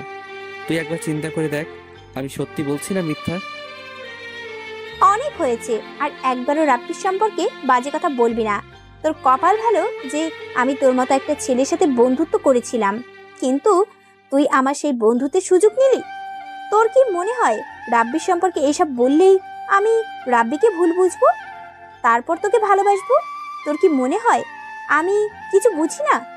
তুই আমাকে ভালোবাসার ফাঁদে ফেলে আমার কাছ থেকে টাকা হাতিয়ে নিতে চাস? তোর সাথে বন্ধুত্ব করাই ছিল আমার জীবনের সব থেকে বড় ভুল। আর এখন তা বুঝতে পারছি। তুই আর কখনো আমার সামনে আসবি না। এই বলে আসমা চলে যেতে লাগলো। তখনই আমি আসমার হাত ধরে ওকে কিছু বলতে যাব, তার আগেই ছোট লোকের বাচ্চা, তোর সাহস কি করে হয় আমার হাত ধরার? তুই কোন সাহসে আমার হাত ধরলি? আরে তোর তো জন্মেরই ঠিক নেই। তুই ভাবলি কি করে আমি তোকে ভালোবাসবো? তোকে করুণা করে তোর সাথে বন্ধুত্ব করেছিলাম, কিন্তু তুই তার যোগ্য নস। তোর মতো এতিম ছেলেকে কেউ কোনোদিন ভালোবাসবে না। চোখের পানি মুছে বলতে লাগলাম, এটা ঠিক যে আমি তোকে ভালোবাসি, কিন্তু এটা ঠিক নয় যে আমি তোর টাকার লোভে তোকে ভালোবাসি। তুই ঠিকই বলেছিস, আমার হয়তো জন্মেরই ঠিক নাই, তাই তো আমি জানি না যে কে আমার বাবা। তোর সাথে পরিচয় হবার আগ পর্যন্ত আমার জীবনে কখনো সুখ আসেনি। তুই ঠিকই বলেছিস যে আমি একটা এতিম ছেলে। তোর সাথে পরিচয় হবার পর আমি ভুলেই গেছিলাম যে আমি একটা এতিম ছেলে। আজকে তুই মনে করিয়ে দিয়ে ভালোই করেছিস। আজকের পর থেকে এই এতিম ছেলেটা তোকে আর বিরক্ত করবে না। তবে একটা কথা মনে রাখ, একদিন ঠিকই তুই আমার কথা বুঝবি। হয়তো তখন আমি থাকবো না। তারপর সেখান থেকে চলে এসে একটা বেঞ্চের উপর বসে আছি আর চোখের পানি ফেলতেছি। হঠাৎ করে সাকিব আমার কাছে এসেই, তোর সাহস কি করে হয় আসমার হাত ধরার? এতদিন আসমার জন্য তোকে কিছু বলতে পারিনি। ভেবেই পাচ্ছি না যে তোর মতো ছেলের সাথে আসমা কি করে বন্ধুত্ব করলো। যাক, অবশেষে আসমা ওর ভুল বুঝতে পেরেছে। আজকে তোর এমন মার মারবো যে আর কোনোদিন আসমার পিছে পড়বি না। সাকিব তারপর আমাকে অনেক মারলো, কোনো কিছুই বলতে পারি নাই। মুখ বুঝে সব সহ্য করেছি। আমি তো আসমার কোনো ক্ষতি করিনি, শুধু ওর সাহায্য করতে চাইছিলাম। কিন্তু তার প্রতিদান ও এইভাবে দিবে তা আমি কোনো দিনও ভাবতে পারি নাই। কোনো মতে বাসায় চলে আসলাম। বাসায় এসে শুয়ে পড়লাম। হাতে কোনো টাকাও নেই যে ডাক্তার দেখাবো। মায়ের কারণে জ্বর চলে আসলো। চোখ দুটো বন্ধ হয়ে আসছে, আর কিছু মনে নেই। চোখ খুলে দেখি আমি একটা বিছানায় শুয়ে আছি। তারপর পাশে তাকিয়ে দেখলাম যে পাশের বাসার বড় ভাই আছে। আমি চোখ খুলছি দেখে বলতে লাগলো, তোর জ্ঞান ফিরেছে, আমি ডাক্তারকে নিয়ে আসি। তারপর বড় ভাইকে আমার সাথে ঘটে যাওয়া সব কিছু বললাম। আমি তোর বাসার পাশ দিয়ে যাওয়ার সময় দেখি তোর রুমের দরজা খোলা। এই সময়ে সাধারণত তোর রুমের দরজা খোলা থাকে না, তাই ভাবলাম হয়তো কোনো চোর হবে। তাই তোর রুমের কাছে গেলাম আর দেখলাম তুই বিছানার উপর শুয়ে আছিস। তোকে দেখে মনে হলো তুই অ্যাক্সিডেন্ট করেছিস। তারপর কাছে গিয়ে তোকে অনেক ডাকলাম, কিন্তু কোনো সাড়া শব্দ পেলাম না। তখন তোর গায়ে হাত দিলাম, তোর শরীর গরম ছিল অনেক। তারপর তোকে হাসপাতালে নিয়ে আসলাম, আর আজকে 2 দিন পর তোর জ্ঞান ফিরল। বড় ভাইয়ের কাছ থেকে এসব শোনার পর আমি আমার সাথে ঘটে যাওয়া ঘটনার কথা মনে করতে লাগলাম। মনে করতেই চোখ দিয়ে পানি গড়িয়ে পড়ল। তোর চোখে পানি কেন? কি হয়েছে আমাকে বল। তারপর বড় ভাইকে আমার সাথে ঘটে যাওয়া সব কিছু বললাম। এত কিছু হয়েছে তোর সাথে? মন খারাপ করিস না, দেখবি একদিন ঠিকই আসমা ওর ভুল বুঝতে পারবে, আর সেই দিন এসে ও তোর কাছে মাপ চাইবে। হয়তো সেই দিন আমি থাকবো না। দূর, যত সব বাজে কথা। এখন একটু ঘুমা, তোর শরীর খুবই দুর্বল। আমি একটু বাসা থেকে আসি। আচ্ছা ভাই। তারপর শুয়ে শুয়ে ভাবতে থাকলাম, মানুষ বড়ই অদ্ভুত। একসময় আসমা আমাকে বলেছিল আমি যেন আর কোনো দিন নিজেকে এতিম না বলি, কিন্তু সে আসমাই আমাকে এতিম বলে অপমান করলো। কখন যে ঘুমিয়ে পড়েছি নিজেও জানি না। কিছুক্ষণ পর ঘুম ভাঙলো, দেখলাম বড় ভাই আমার পাশে। যাকে আমার সব কিছু ভেবেছিলাম তার জন্যই আজকে আমার এই অবস্থা। অথচ আপনি আমার রক্তের কেউ নন, তারপরও আমার জন্য এত কিছু করেছেন। জানি না আপনার এই ঋণ আমি কিভাবে শোধ করব। অনেক বেশি কথা বলিস তুই। তোকে বলেছি ঋণ শোধ করতে, তুই না আমি। আমি তোর ঋণ কিভাবে শোধ করবো জানি না। মানে? তুই ওই দিন যদি আমার বোনকে রক্ত না দিতি তাহলে হয়তো তাকে বাঁচানো যেত না। তাছাড়া তোর মতো ছেলে আমি খুব কমই দেখেছি। তোর জায়গায় যদি অন্য কোনো ছেলে থাকতো তাহলে হয়তো খারাপ পথে যেত, কিন্তু তুই ঠিক তার উল্টো। আমার বিশ্বাস একদিন তুই অনেক বড় হবি। 2 দিন হাসপাতালে থাকার পর আজকে রিলিজ দিল। এই 2 দিন বড় ভাই প্রায় সব সময়ই আমার পাশে ছিল। হাসপাতাল থেকে রিলিজ পেয়ে বাসায় চলে আসলাম। এখন অনেকটাই সুস্থ। বাসায় আসার পর রেস্ট নিয়ে হোটেলে গেলাম। অনেক দিন হোটেলে যাই না, জানি না ম্যানেজার কি বলবে। হোটেলে যাওয়ার পর আমাকে দেখেই ম্যানেজার বলল, তুমি এখানে কেন? স্যার আমি খুবই দুঃখিত এতদিন না আসার জন্য। আসলে আর কিছু বলতে হবে না। আমি কি তোমার কাছে কিছু জানতে চেয়েছি? এতদিন আসো নাই ভালো কথা, আর আসতেও হবে না। এই নাও তোমার পাওনা টাকা, আর এখান থেকে বিদায় হও। স্যার দয়া করে আমার সাথে এমনটা করবেন না। এই চাকরিটা আমার খুব প্রয়োজন। দয়া করে আমাকে চাকরি থেকে বহিষ্কার করবেন না। আপনি আমার কথাটা একবার শুনুন, তারপর যা সিদ্ধান্ত নেবেন। তোমার কোনো কথা আমি শুনতে চাই না। তুমি যদি আর এক মুহূর্তেও এখানে দাঁড়াও, তাহলে আমি দারোয়ান ডাকতে বাধ্য হব। না স্যার, তার আর দরকার হবে না, আমি চলে যাচ্ছি। তারপর সেখান থেকে চলে আসলাম। রাস্তা দিয়ে হাঁটছি আর ভাবছি, অবহেলিত জীবনটা এত কম সময়ে ইতি ঘটাবে তা ভাবতে পারিনি। জীবন সংগ্রামে বাঁচতে অনেক যুদ্ধ করেছি। আমি যত উপরে উঠছি, মানুষ আমাকে তত নিচের দিকে টেনে নিচ্ছে। জীবনে কখনো কারো ভালোবাসা পাইনি। প্রথমবার কেউ একজন আমার সঙ্গ দিয়েছিল, কিন্তু শেষ পর্যন্ত সেও আমাকে ছেড়ে চলে গেছে। আসমা ঠিকই বলেছে, আমার হয়তো জন্মেরই ঠিক নেই, তাই তো জানিও না কে আবার বাবা মা। আজকে যদি এই রাস্তায় আমার মৃত্যু হয়, তাহলে হয়তো আমার লাশটাও দাফন হবে না। এই দুনিয়া বড়ই অদ্ভুত। যে যুদ্ধ করতে চায় তাকে আরো যুদ্ধ করতে হয়। তবে একটা ইচ্ছা মনে হয় অপূর্ণই থেকে যাবে। যদি আমার পরিচয়টা একবার জানতে পারতাম, তাহলে আর কোনো কষ্ট থাকতো না। তাহলে কেউ আর বলতে পারতো না যে আমার জন্মের ঠিক নেই। শেষবারের মতো এই পৃথিবীটাকে দেখে নিচ্ছে। আত্মহত্যা করতে যাব, তখনই শুনতে পেলাম, এই আপনাকে বলেছি না আর বিরক্ত করবেন না। বারবার এসে একই কথা কেন জিজ্ঞেস করেন? বারবার জিজ্ঞেস করলে কি জামাটার দাম কমে যাবে? যেটা কিনতে পারবেন না সেটা নিয়ে পড়ে আছেন কেন? কোথা থেকে যে আসে এইসব রাস্তার মহিলা? আমি পাশে দোকানের দিকে তাকিয়ে দেখলাম দোকানদার একটা মহিলাকে এই কথাগুলো বলছে। আমি দোকানদারকে গিয়ে জিজ্ঞেস করলাম, কি হয়েছে? দেখেন ভাই, এই জামাটার দাম 800 টাকা, আর মহিলা বারবার এসে বলতেছে তাকে 400 টাকায় দিতে হবে। আপনিই বলেন ভাই, 800 টাকার জামা 400 টাকায় কিভাবে দিব?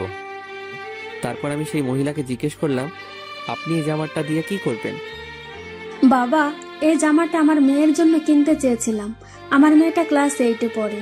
অনেক কষ্ট করে মানুষের বাসায় কাজ করে ওর লেখাপড়া করাই। আমার মেয়েটা আজকে 3 দিন ধরে অসুস্থ। টাকার অভাবে ডাক্তার দেখাতে পারি নাই।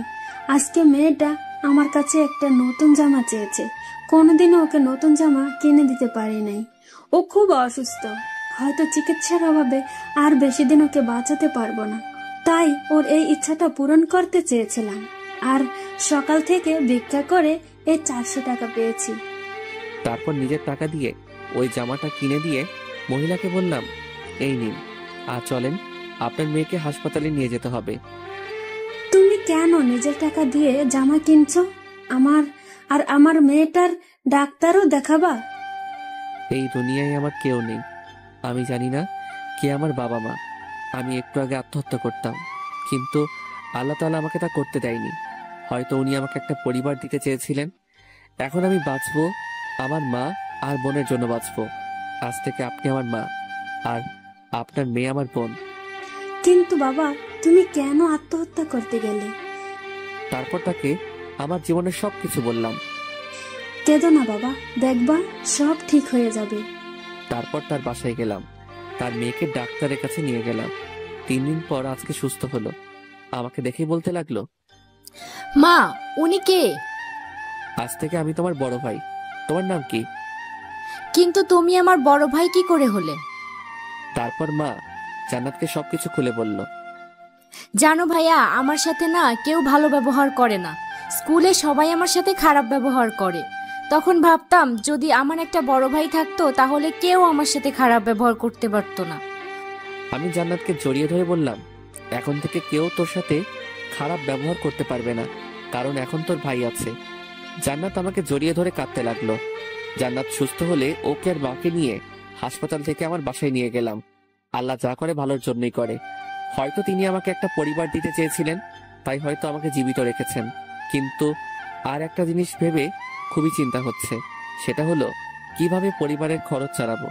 বাসার সামনে বসে এগুলো ভাবছি, তখনই বড় ভাই বলল, পারভেজ, তোর বাসায় এরা কারা? বড় ভাইকে সবকিছু খুলে বললাম। ভালোই হয়েছে, তুই একটা পরিবার পেলি। তা তোকে এত চিন্তিত লাগছে কেন? হাসপাতালে থাকার কারণে তো হোটেলে যেতে পারি নাই, তাই চাকরিটা চলে গেছে। এখন ভাবছি কিভাবে খরচ চালাবো। এত ভাবতে হবে না, তোর তো হোটেলে কাজ করার অভিজ্ঞতা আছে। আমি তোকে অন্য একটা হোটেলে কাজ দিয়ে দেব। অনেক অনেক ধন্যবাদ ভাইয়া। আপনার এই ঋণ আমি হয়তো কোনোদিনও শোধ করতে পারবো না। আপনি না থাকলে হয়তো আমি এতদিনে বেঁচেই থাকতাম না। আর কখনো এই কথা বলবি না। আর সন্ধ্যার সময় তৈরি থাকিস, তোকে নিয়ে সেই কাজের জন্য যাব। আচ্ছা ভাই। তারপর বাসায় গিয়ে ফ্রেশ হয়ে কিছু খেয়ে জান্নাতকে নিয়ে বাসার কাছে একটা স্কুলে গেলাম। ওকে সেখানে ভর্তি করিয়ে দিলাম। দুপুরে বাসায় এসে ফ্রেশ হয়ে সবাই মিলে খেতে বসলাম।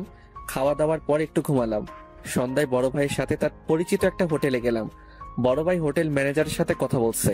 কিছুক্ষণ পর আমাকে ডাকলো। আমাকে জিজ্ঞেস করলো যে আমি কোন সময় থেকে কাজ করতে পারবো। আগের হোটেলে যে সময় করতাম ওই সময়ের কথা বললাম। তারা কালকে থেকে কাজে যোগ দিতে বলল। তারপর সেখান থেকে বাসায় চলে আসলাম। রাতে শুয়ে শুয়ে ভাবছি সবকিছু যে এত সহজে হয়ে যাবে তা ভাবতে পারি নাই। বড় ভাই আমার জন্য যা করেছে হয়তো আপনজনরাও তা করতো না। উনি খুবই ভালো একজন মানুষ।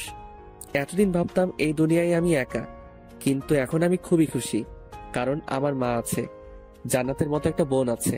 এখন থেকে আর নিজেকে কখনো একা মনে হবে না। শুধু একটা জিনিসই অপূর্ণ থেকে গেল, সেটা হলো আসমা। আমি তো ওর ভালো চেয়েছিলাম, কিন্তু ও আমাকে ভুল বুঝলো, আমাকে অনেক অপমান করলো। যেদিন রাব্বি সত্যিটাও জানতে পারবে সেদিন হয়তো ওর আমাকে মনে পড়বে। হয়তো ওর সাথে বন্ধুত্ব করাই আমার উচিত হয়নি। যদি ওর সাথে বন্ধুত্ব না করতাম তাহলে হয়তো ওর মায়ায় পড়তাম না, আর এখন কষ্টও পেতাম না। আমার ভালোবাসাটা শুধুই একতরফা, কারণ এই ভালোবাসা হয়তো কখনো পূর্ণতা পাবে না। এসব ভাবতে ভাবতে ঘুমিয়ে পড়লাম। সকালে ঘুম থেকে উঠে ফ্রেশ হয়ে কিছু খেয়ে জান্নাতকে নিয়ে স্কুলে গেলাম। ওকে স্কুলে রেখে আমি কলেজে গেলাম। অনেকদিন পর কলেজে যাচ্ছি। কলেজে যাওয়ার পর একটা বেঞ্চের উপরে একা একা বসে আছি, কারণ এখনো ক্লাসের সময় হয়নি। আগে হলে আমার সাথে আসমা বসে থাকতো, কিন্তু এখন আর তা সম্ভব নয়। দূর থেকে দেখলাম আসমা ওর বন্ধুদের সাথে কথা বলছে। আসমা আমাকে দেখেনি, কারণ আমি এমন ভাবে আছি যাতে আসমার চোখ আমার উপরে না পড়ে।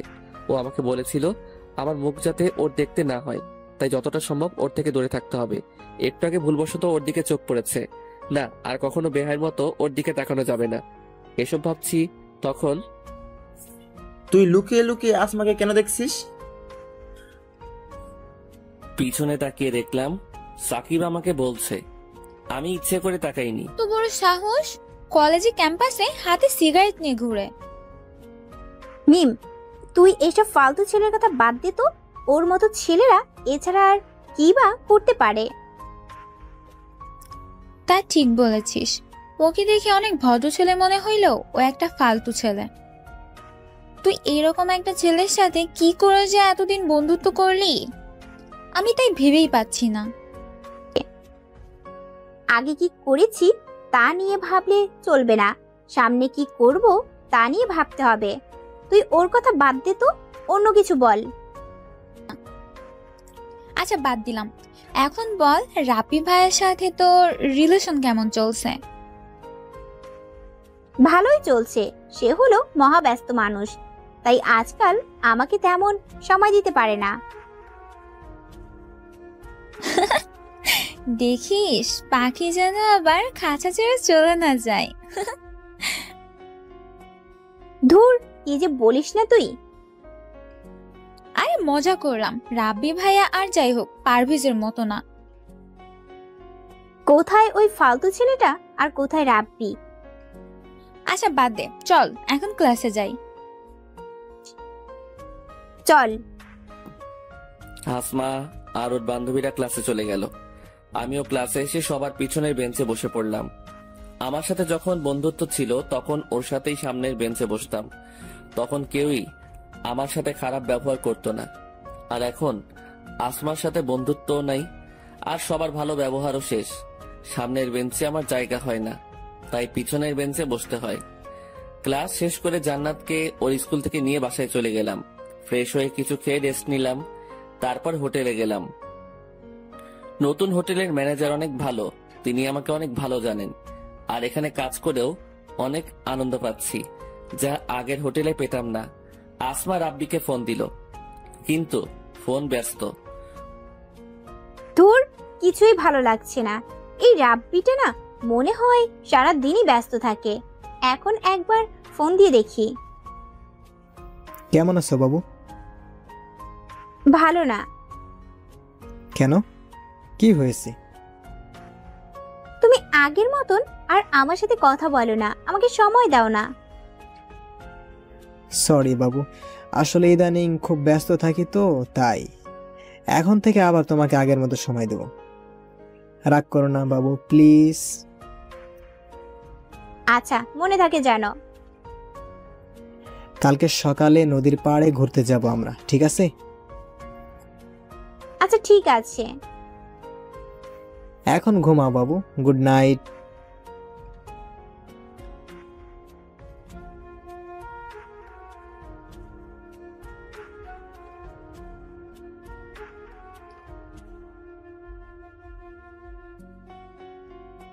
Good night.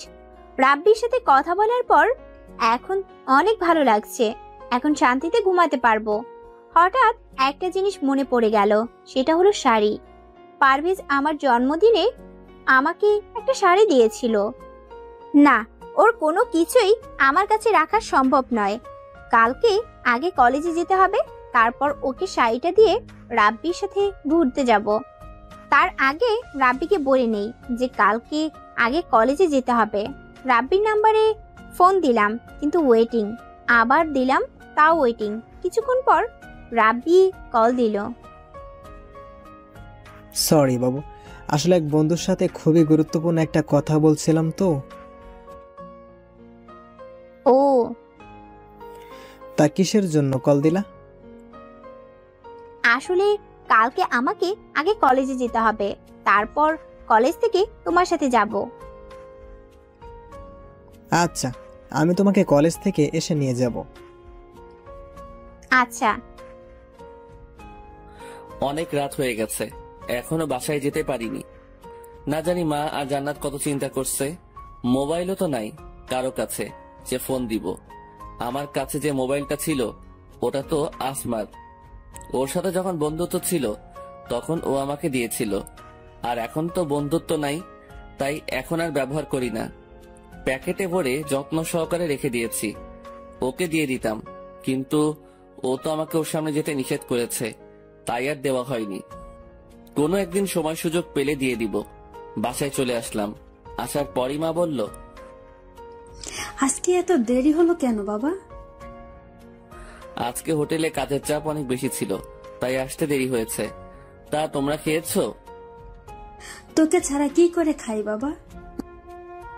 জান্নাত তো খাইনি। না, শুধু শুধু এত রাত পর্যন্ত না খেয়ে থাকলে কেন? তোমাদের কত কষ্ট হয়েছে না? তুমি অসুস্থ মানুষ, জান্নাত তো ছোট মানুষ, আর কখনো এমন করবে না। তুমি যত যাই বলো না কেন ভাইয়া, আমরা তোমাকে ছাড়া কখনো খাবো না। হয়েছে, আপনার আর পাকনামি করতে হবে না।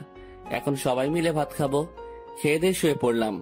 সকালে ঘুম থেকে উঠে ফ্রেশ হয়ে কিছু খেয়ে জান্নাতকে নিয়ে বেরিয়ে পড়লাম। ও, একটা জিনিসই তো নেওয়া হয়নি। তাড়াতাড়ি করে মোবাইলটা ব্যাগের ভিতরে ভরে নিলাম।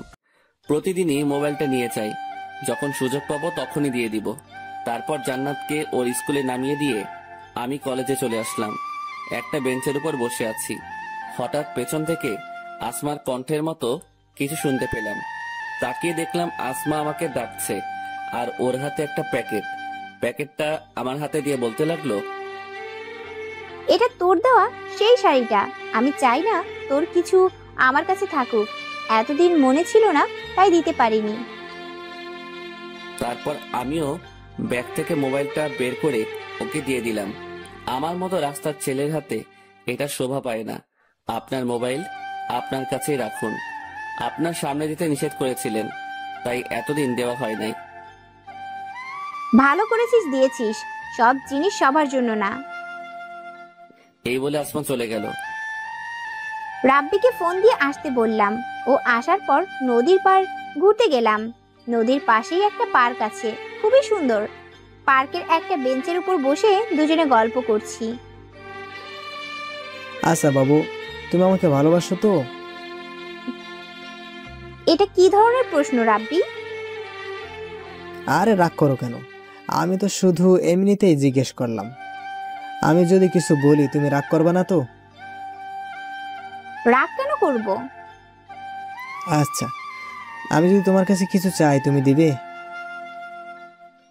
দেওয়ার চেষ্টা করব, বলো কি চাই?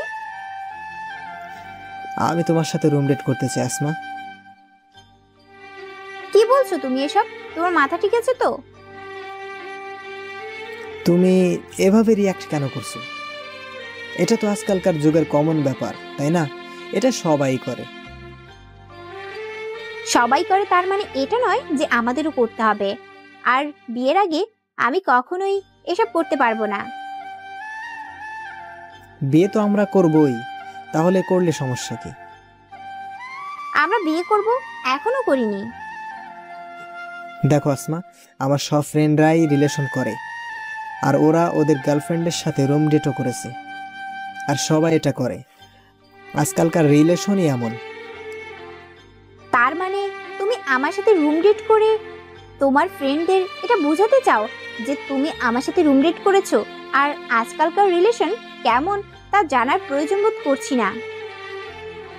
আমি সেটা বোঝাতে চাইনি, আমি শুধু তোমাকে এটা বোঝাইছি যে এরকমটা এখন সচরাচর হয়ে থাকে। আমি এটা ভেবে পাচ্ছি না যে তুমি এরকম নিচু চিন্তা ভাবনা কি করে করতে পারো।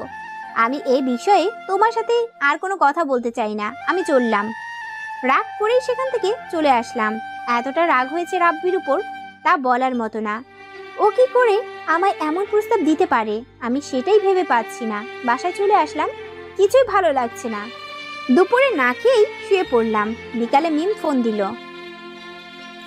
আজকে কলেজে আসলি না কেন? রাব্বির সাথে ঘুরতে গিয়েছিলাম। তোর কণ্ঠ এমন লাগছে কেন? রাব্বি ভাইয়ের সাথে কি কিছু হইছে? না, ভালো লাগছে না, পরে কথা বলবো। আচ্ছা, আমি তোর বাসায় আসছি। ফোনে কথা বলতেও ভালো লাগছিল না। পার্কে থেকে আসার পর রাব্বি আমাকে অনেক কল মেসেজ দিয়েছিল, কিন্তু আমি রাগের কারণে রিপ্লাই করি নাই। কিছুক্ষণ পর মিম আসলে ওর সাথে ছাদে গেলাম। এখন আমাকে বল তো তোর কি হয়েছে? আন্টির কাছে শুনলাম এখন পর্যন্ত কিছু খাসনি। রাব্বির উপর রাগ করেছি। কেন, কি হয়েছিল? ও আজকে পার্কে আমাকে রুম ডেট করতে অফার করেছিল। কি? তা তুই কি বললি? ওর সাথে ঝগড়া করে চলে এসেছি। তা এর সাথে ভাত না খাওয়ার কি সম্পর্ক? আমার কিছুই ভালো লাগছিল না। আমি ভেবে পাচ্ছি না ও এরকমটা কি করে করতে পারে। আমিও ভেবে পাচ্ছি না যে রাব্বি ভাইয়া এটা কি করে বলতে পারলো। আপাতত এসব চিন্তা মাথা থেকে বাদ দে। তারপর মিমের সাথে আরো কিছুক্ষণ কথা বললাম। কথা বলা শেষ করে বাড়িতে চলে আসলো। হোটেলে এসে কাজ করতেছিলাম, হঠাৎই শুনতে পেলাম, আমি আর তোমাকে সহ্য করতে পারছি না। আমাদের উচিত আলাদা হয়ে যাওয়া। আমিও এটাই চাই। তোমার মতো মেয়ের সাথে রিলেশন চালিয়ে যাওয়া সম্ভব নয়। এখন তো শব্দ আমার। তুমি তো ধোয়া তুলসী পাতা। সব সমস্যার মূলে তুমি। সব দোষ আমার উপর চাপিয়ে দিয়ে নিজের সাধু সেজেছো। তুমি তোমার ছেলে বন্ধুদের সাথে এত মেলামেশা না করলে তো আর সমস্যা হতো না। ওরা শুধুই আমার বন্ধু, এর থেকে বেশি কিছু না। আর তুমি একটু আমাকে বলবে যে তুমি কোন দিন আমার সাথে দেখা করতে ঠিক সময়ে এসেছো? রাতে ফোন দিলে তোমার মোবাইল ওয়েটিং, এমনকি আজকেও আমার এখানে এসে তোমার জন্য ওয়েট করতে হয়েছে। আমি আমার বন্ধুদের সাথে কথা বলি, আর আমার একটু ঘুমের সমস্যা, তাই আমি ঠিক টাইমে আসতে পারি না। আর তোমার সাথে রিলেশন হওয়ার পর আমার নিজের স্বাধীনতা চলে গেছে। আমি কখন কি করব না করব সব তুমি ঠিক করে দাও। কখন খাবো তাও তুমি ঠিক করে দাও। এমনকি আমি কি শার্ট পরবো কি প্যান্ট পরবো তাও তুমি ঠিক করে দাও। নিজের কাছে মনে হয় যেন আমি ছোট বাচ্চা। আমি তোমাকে ভালোবাসি বিধায় এটা করি। আর তোমার সাথে রিলেশন চালিয়ে যাওয়া আমার পক্ষেও অসম্ভব। তাই আমাদের উচিত হবে আলাদা হয়ে যাওয়া। আমিও তাই চাই। এতক্ষণ দাঁড়িয়ে দাঁড়িয়ে তাদের সব কথা শুনলাম। ভাইয়া যদি কিছু মনে না করেন, আমি কি আপনাদের মাঝে কিছু বলতে পারি? বলুন। আচ্ছা, আপনারা দুজন কি একে অপরকে ভালোবাসতেন? অবশ্যই বাসতাম। আমার মনে হয় আপনাদের কারো মধ্যেই প্রকৃত ভালোবাসা ছিল না। আপনার এরকম কেন মনে হলো? দেখুন, ভালোবাসার মানে পাওয়া না, ভালোবাসার মানে হলো একে অপরকে স্যাক্রিফাইস করা। কিন্তু আপনারা দুজনে কেবল নিজেদের দিকটাই ভেবেছেন। আপনি ভেবেছেন আপনার বয়ফ্রেন্ড আপনার কথা মতো চলুক, আর আপনি ভেবেছেন আপনার গার্লফ্রেন্ড আপনার সব কথা মেনে চলুক। কিন্তু কখনো কি দুজনে একে অপরের ইচ্ছা অনিচ্ছা জানতে চেয়েছেন? একজন আরেকজনকে বুঝতে চেষ্টা করেছেন? তা আপনারা করেননি। আশা করি আপনারা বুঝতে পেরেছেন একজন আরেকজনকে কতটা স্যাক্রিফাইস করলেন, তার মাধ্যমে ভালোবাসা ফুটে ওঠে। সত্যি ভাইয়া, আপনি আমাদের চোখ খুলে দিলেন। আমরা কখনো এভাবে ভেবে দেখিনি। এখন থেকে আমরা একজন আরেকজনের ইচ্ছাকে গুরুত্ব দিব। নিজের ভুলগুলি শুধরে নিয়ে নতুনভাবে শুরু করব। শুভকামনা আপনাদের জন্য। আচ্ছা ভাইয়া, যদি কিছু মনে না করেন, আপনাকে কিছু জিজ্ঞেস করতে পারি? মনে করার কি আছে, করুন। আপনার গার্লফ্রেন্ড আছে? না, একজনকে ভালোবাসতাম, কিন্তু সেটা... একটা কথা জোর দিয়ে বলতে পারি, ওই মেয়ে জীবনে অনেক বড় ভুল করলো। হয়তো এর জন্য সে সারা জীবন পস্তাবে।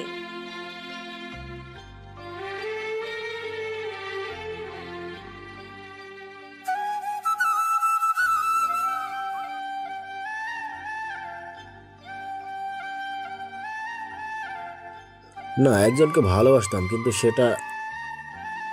একটা কথা জোর দিয়ে বলতে পারি, ওই মেয়ে জীবনে অনেক বড় ভুল করলো। হয়তো এর জন্য সে সারা জীবন... রেস্টুরেন্টের মেয়েটার কথা মনে পড়ে গেল। মেয়েটা আসমাকে নিয়ে যা বলেছিল, হয়তো তা কখনো সত্যিই হবে না। কারণ আসমা আমাকে কোনো দিনও ভালোবাসবে না। ও রাব্বিকে অনেক ভালোবাসে। জানি না রাব্বি ওকে ভালোবাসে কিনা, কিন্তু আমি চাই আসমা সুখে থাকুক। ওকে ভুলে যেতে চাই। কারণ ওর সাথে যখন আমার পরিচয় হয়েছিল, তখন আমার কেউ ছিল না। কিন্তু এখন আমার একটা পরিবার হয়েছে। আমাকে তাদের দেখাশোনা করতে হবে। শুধু শুধু ওর কথা ভেবে বসে থাকলে চলবে না। এসব ভাবতে ভাবতেই ঘুমিয়ে পড়লাম। আর ওইদিকে আসমা রাব্বির কথা ভাবতে ভাবতে ঘুমিয়ে গেলাম। ঘুম থেকে উঠে ফ্রেশ হয়ে কিছু খেলাম, তারপর রাব্বিকে ফোন দিয়ে বেরিয়ে পড়লাম। পার্কে গিয়ে রাব্বির জন্য অপেক্ষা করতেছি। কিছুক্ষণ পর রাব্বি চলে আসলো। দুঃখিত, আমার একটু দেরি হয়ে গেল। আরে কোনো সমস্যা নেই, চলো দুজনে হাঁটি। আমি তোমার সাথে জরুরি কিছু কথা বলতে এখানে এসেছি। আচ্ছা বলো। আমি তোমাকে ভালোবাসি না আসমা। কি বলছো এসব? তোমার মাথা ঠিক আছে তো? আমি যা বলছি ভেবেই বলছি।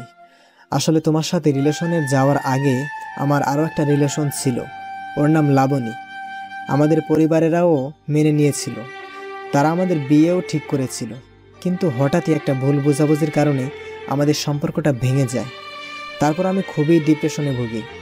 আমার কিছুই ভালো লাগতো না তখন। আমার অবস্থা খুবই খারাপ হচ্ছিল। তারপর হঠাৎ একদিন আমি তোমাকে দেখি। তুমি তোমার বান্ধবীদের সাথে হেসে হেসে কথা বলছিলে। কেন জানি না, আমার খুবই ভালো লেগেছিল তোমার হাসিটা। তুমি যতক্ষণ কথা বলছিলে ততক্ষণ আমি তোমার দিকে তাকিয়েছিলাম। এমনিতে লাবণীর সাথে ব্রেকআপ হবার পর আমি ভীষণ হতাশ হয়ে পড়েছিলাম। তারপর তোমাকে প্রপোজ করি, আর তুমিও রাজি হয়ে গেলে। কিন্তু আমি তোমাকে মন থেকে মেনে নিতে পারছিলাম না, কারণ আমি লাবণীকে অনেক ভালোবেসে ফেলেছিলাম। প্রথম তোমাকে অনেক ভালো লাগতো, তাই তো তোমাকে পারভেজের সাথে মিশতে বারণ করেছিলাম। কিন্তু হঠাৎ একদিন লাবণী আমাকে ফোন করে। ও আমাকে সরি বলে, আর আবার আমার জীবনে ফিরে আসতে চাইলো। আসলে ওর সাথে ব্রেকআপ হওয়ার জন্য শুধু ও দায়ী ছিল না, আমিও সমানভাবে দোষী ছিলাম। তাই ওকে মেনে নিয়েছিলাম। আর আমাদের দুই পরিবারও আমাদের এক হওয়াতে অনেক খুশি, কারণ তারা চাইতো আমরা যাতে একসাথে থাকি। ওর বাবা আর আমার বাবা বন্ধু ছিলেন। তাই তারা চাইতো আমরা যাতে একে অপরের সাথে থাকি। আর ওই দিন রেস্টুরেন্টে আমি লাবণীর সাথেই কথা বলছিলাম। পারভেজ তোমাকে যা বলেছে তা সবই সত্যি, কিন্তু তুমি পারভেজের সাথে যা করেছিলে তা যখন আমার কাছে এসে বললে তখন আমি অনেক অবাক হয়েছিলাম, এটা ভেবে যে তুমি আমাকে এতটা বিশ্বাস করো। আমি খুবই চিন্তায় পড়ে গেলাম।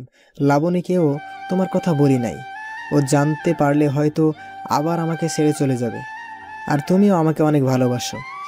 ভেবে পাচ্ছিলাম না কিভাবে তোমার সাথে ব্রেকআপ করব। তাই এই রুম ডেটের প্ল্যানটা করি, কিন্তু পরে বুঝতে পারলাম এসব বাদ দিয়ে তোমাকেই সরাসরি বলি। আর আমাকে পারলে মাফ করে দিও। হয়তো আজকের পর তোমার সাথে আর কোনো কথা হবে না। কি পেয়েছো আমাকে? খেলার পুতুল? যখন যা মন চাইবে তখন তাই করবে। আমার লাইফের ফার্স্ট ক্রাশ ছিলে তুমি। তুমি আমাকে প্রপোজ করার আগে থেকে আমি তোমাকে দেখেছি, তাই তো তোমার প্রপোজে রাজি হয়ে গেলাম। অনেক বিশ্বাস করতাম তোমাকে, আর তুমি আমাকে এভাবে ধোঁকা দিলে। আমাকে আরো আগে বলতে পারতে, তা না করে দিনের পর দিন আমাকে ধোঁকা দিয়ে গেছো। যখন পারভেজের সাথে এত কিছু করলাম তখনও তো বলতে পারতে, কিন্তু তুমি বলনি। আমি খুবই দুঃখিত। তোর কোনো অধিকার নেই আমার হাত ধরার।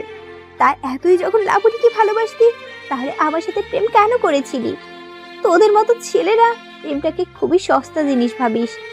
এটা ভেবেই খুব কষ্ট হচ্ছে যে আমি একটা ধোঁকাবাজের উপর ক্রাশ খেয়েছিলাম। চলে আসছিলাম পার্ক থেকে, খুবই কষ্ট লাগছে ওই ধোঁকাবাজটার জন্য না, পারভেজের জন্য। কোনোভাবে বাসায় চলে আসলাম। বাসায় এসেই দরজা বন্ধ করে শুয়ে শুয়ে কাঁদতে লাগলাম।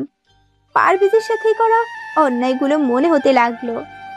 আমি ওকে বলেছিলাম জীবন আর কখনো নিজেকে এতিম না বলতে, আর সেই আমি ওকে এতিম ছোট লোক বলে অপমান করেছিলাম।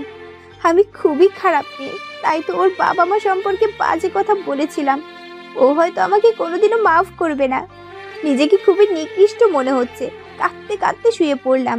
যখন ঘুম ভাঙলো দেখলাম বাবা মা আমার পাশে বসে আছে। আমায় ঘুম ভাঙতেই তারা বলল, তোর কি হয়েছে মা? এভাবে দরজা বন্ধ করে ঘুমিয়ে পড়লি কেন? জানিস, আমরা কত ভয় পেয়ে গিয়েছিলাম। তারপর দরজা ভেঙে ভিতরে ঢুকে দেখি তুই ঘুমাচ্ছিস। শরীর অনেক ক্লান্ত লাগছিল, তাই ঘুমিয়ে পড়েছিলাম। দরজা ভুলে বন্ধ করেছিলাম। তা এখন কেমন লাগছে? ভালো। আচ্ছা, ফ্রেশ হয়ে খেতে আয়। হোটেলে কাজে যাওয়ার সময় বাসা থেকে শাড়ির প্যাকেটটা নিয়ে নিলাম, যেটা আমি আসমাকে দিয়েছিলাম। শাড়িটা কোনো গরিব মহিলাকে দিয়ে দিব। এটা আমার কাছে থাকলে আমি আসমাকে কখনো ভুলতে পারবো না, আর আমি আমার লক্ষ্যেও পৌঁছাতে পারবো না। বাসায় আসলেই ওর কথা মনে পড়ে। ঠিকভাবে পড়ালেখাও করতে পারি না, হয়তো আসমাকে কখনো ভুলতে পারবো না। কিন্তু এই শাড়িটা আমার কাছে না থাকলে হয়তো ওকে কম মনে পড়বে। আর ওই কলেজও পরিবর্তন করতে হবে। ওই কলেজে পড়লে আসমার সাথে প্রতিদিন দেখা হবে, তাহলে ওকে ভুলে থাকা অসম্ভব হয়ে যাবে। কালকে কলেজে গিয়ে প্রিন্সিপালের কাছে বলতে হবে। শাড়িটা এক মহিলাকে দিয়ে দিলাম। তারপর আমি হোটেলে গেলাম। রাতে বাসায় এসে খেয়ে পড়তে বসলাম। পড়া শেষে ঘুমিয়ে পড়লাম। সকালে ঘুম থেকে উঠে ফ্রেশ হয়ে কিছুক্ষণ পড়তে বসলাম। তারপর কিছু খেয়ে জান্নাতকে নিয়ে বেরিয়ে পড়লাম। ওকে ওর স্কুলে দিয়ে আমি কলেজে চলে আসলাম। ক্লাসের অনেক আগে চলে আসলাম প্রিন্সিপালের সাথে কথা বলবো বলে। তাকে অনেক করে বললাম। তিনি বললেন কলেজ পরিবর্তন করতে 10,000 টাকা লাগবে। ক্যাম্পাসে একটা বেঞ্চের উপর বসে ভাবতে আসি এত টাকা কিভাবে জোগাড় করব। কিন্তু আমাকে আমার লক্ষ্যে পৌঁছাতে হলে এই টাকা আমাকে জোগাড় করতেই হবে, নয়তো এখানে থাকলে আমি আমার পড়ালেখায় মনোযোগ দিতে পারবো না। এসব ভাবতেছিলাম, তখনই বড় ভাইয়ের কথা মনে পড়ে গেল। হয়তো তিনি আমাকে এই বিপদে সাহায্য করতে পারবেন। তারপর বড় ভাইয়ের কাছে চলে আসলাম। তাকে সবকিছু বললাম। তার কাছ থেকে টাকা নিয়ে আবার কলেজে চলে আসলাম। প্রিন্সিপালের কাছে টাকা দিয়ে কলেজ পরিবর্তন করলাম। কলেজ ক্যাম্পাসে বসে আছি। আজকে কেন জানি ক্লাস করতে মন চাচ্ছে না। শেষবারের মতো কলেজটাকে দেখে নিলাম, হয়তো আর কখনো দেখা হবে না। হঠাৎই আসমার কণ্ঠের মতো কেউ আমার নাম ধরে পিছন থেকে ডাক দিল। পিছনে তাকিয়ে দেখলাম আসমা। আসমাকে দেখা মাত্রই আমার চোখ নিচের দিকে নামিয়ে দিলাম। ও আমাকে নরম কণ্ঠে বলতে লাগলো, আমি যা করেছি তা ক্ষমার অযোগ্য। তোকে অনেক কষ্ট দিয়েছি, দয়া করে আমাকে মাফ করে দে। আরে কি করছেন আপনি? আমার কাছে কেন মাপ চাইবেন? দেখেন, আপনার সাথে যা হয়েছে তার সবই আমি ভুলে গেছি, আর আমি চাইবো আপনিও ভুলে যান। তার মানে তুই মাফ করবি না? এটা বলেই ব্যাগ থেকে একটা চাকু বের করে হয় তুই আমাকে মাফ করবি, না হয় আমি নিজেই নিজের ক্ষতি করব। বললাম তো আমি আপনাকে মাফ করে দিয়েছি, আপনি চাকু ফেলে দিন। তুই এখন আমাকে মাফ করিসনি, করলে আমাকে আপনি বলতে পারতি না। আচ্ছা, আমি তোকে মাফ করে দিয়েছি। তারপর আসমা চাকু ফেলে দিল। আমি খুবই ভয় পেয়ে গেছিলাম, কারণ আমি জানি আসমা খুবই জেদি। দুজনেই একটা বেঞ্চের উপর বসে আছি। আগে যেভাবে থাকতাম, অনেকক্ষণ দুজনে চুপচাপ বসেছিলাম। নীরবতা ভেঙে আসমাই বলল, এখনো ভালোবাসিস আমাকে?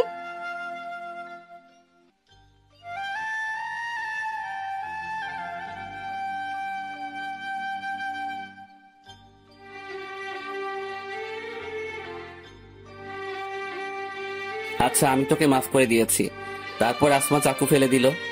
আমি খুবই ভয় পেয়ে গেছিলাম, কারণ আমি জানি আসমা খুবই জেদি।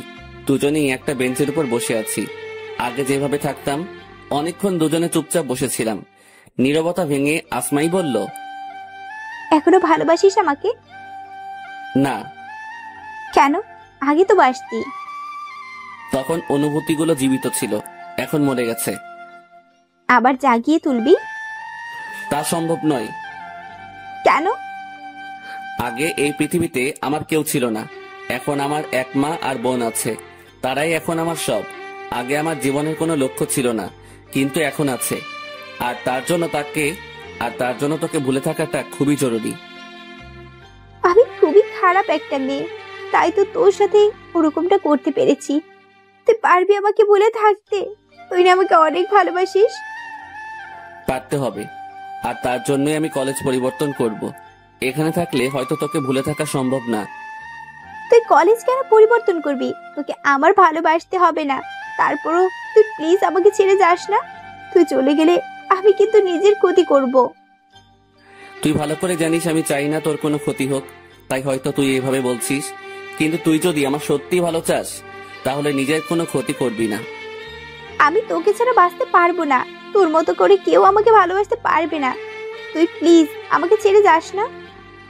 যদি কখনো জীবনে বড় হতে পারি, তাহলে আবার তোর কাছে ফিরে আসবো। আর যদি না পারি, তাহলে হয়তো আর কোনো দিনও আমাদের দেখা হবে না। আমি তোর ফিরে আসা পর্যন্ত অপেক্ষা করব।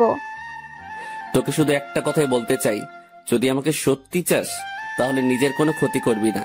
সব সময় ভালো থাকবি, হাসি খুশি থাকবি। তুই অনেক ভালো একটা মেয়ে। এটা বলে সেখান থেকে চলে আসলাম। পিছনে তাকালাম না। জানি আসমা বেঞ্চের উপর বসে কাঁদতেছে। কাঁদুক, কাঁদলে হয়তো কষ্ট কম হবে।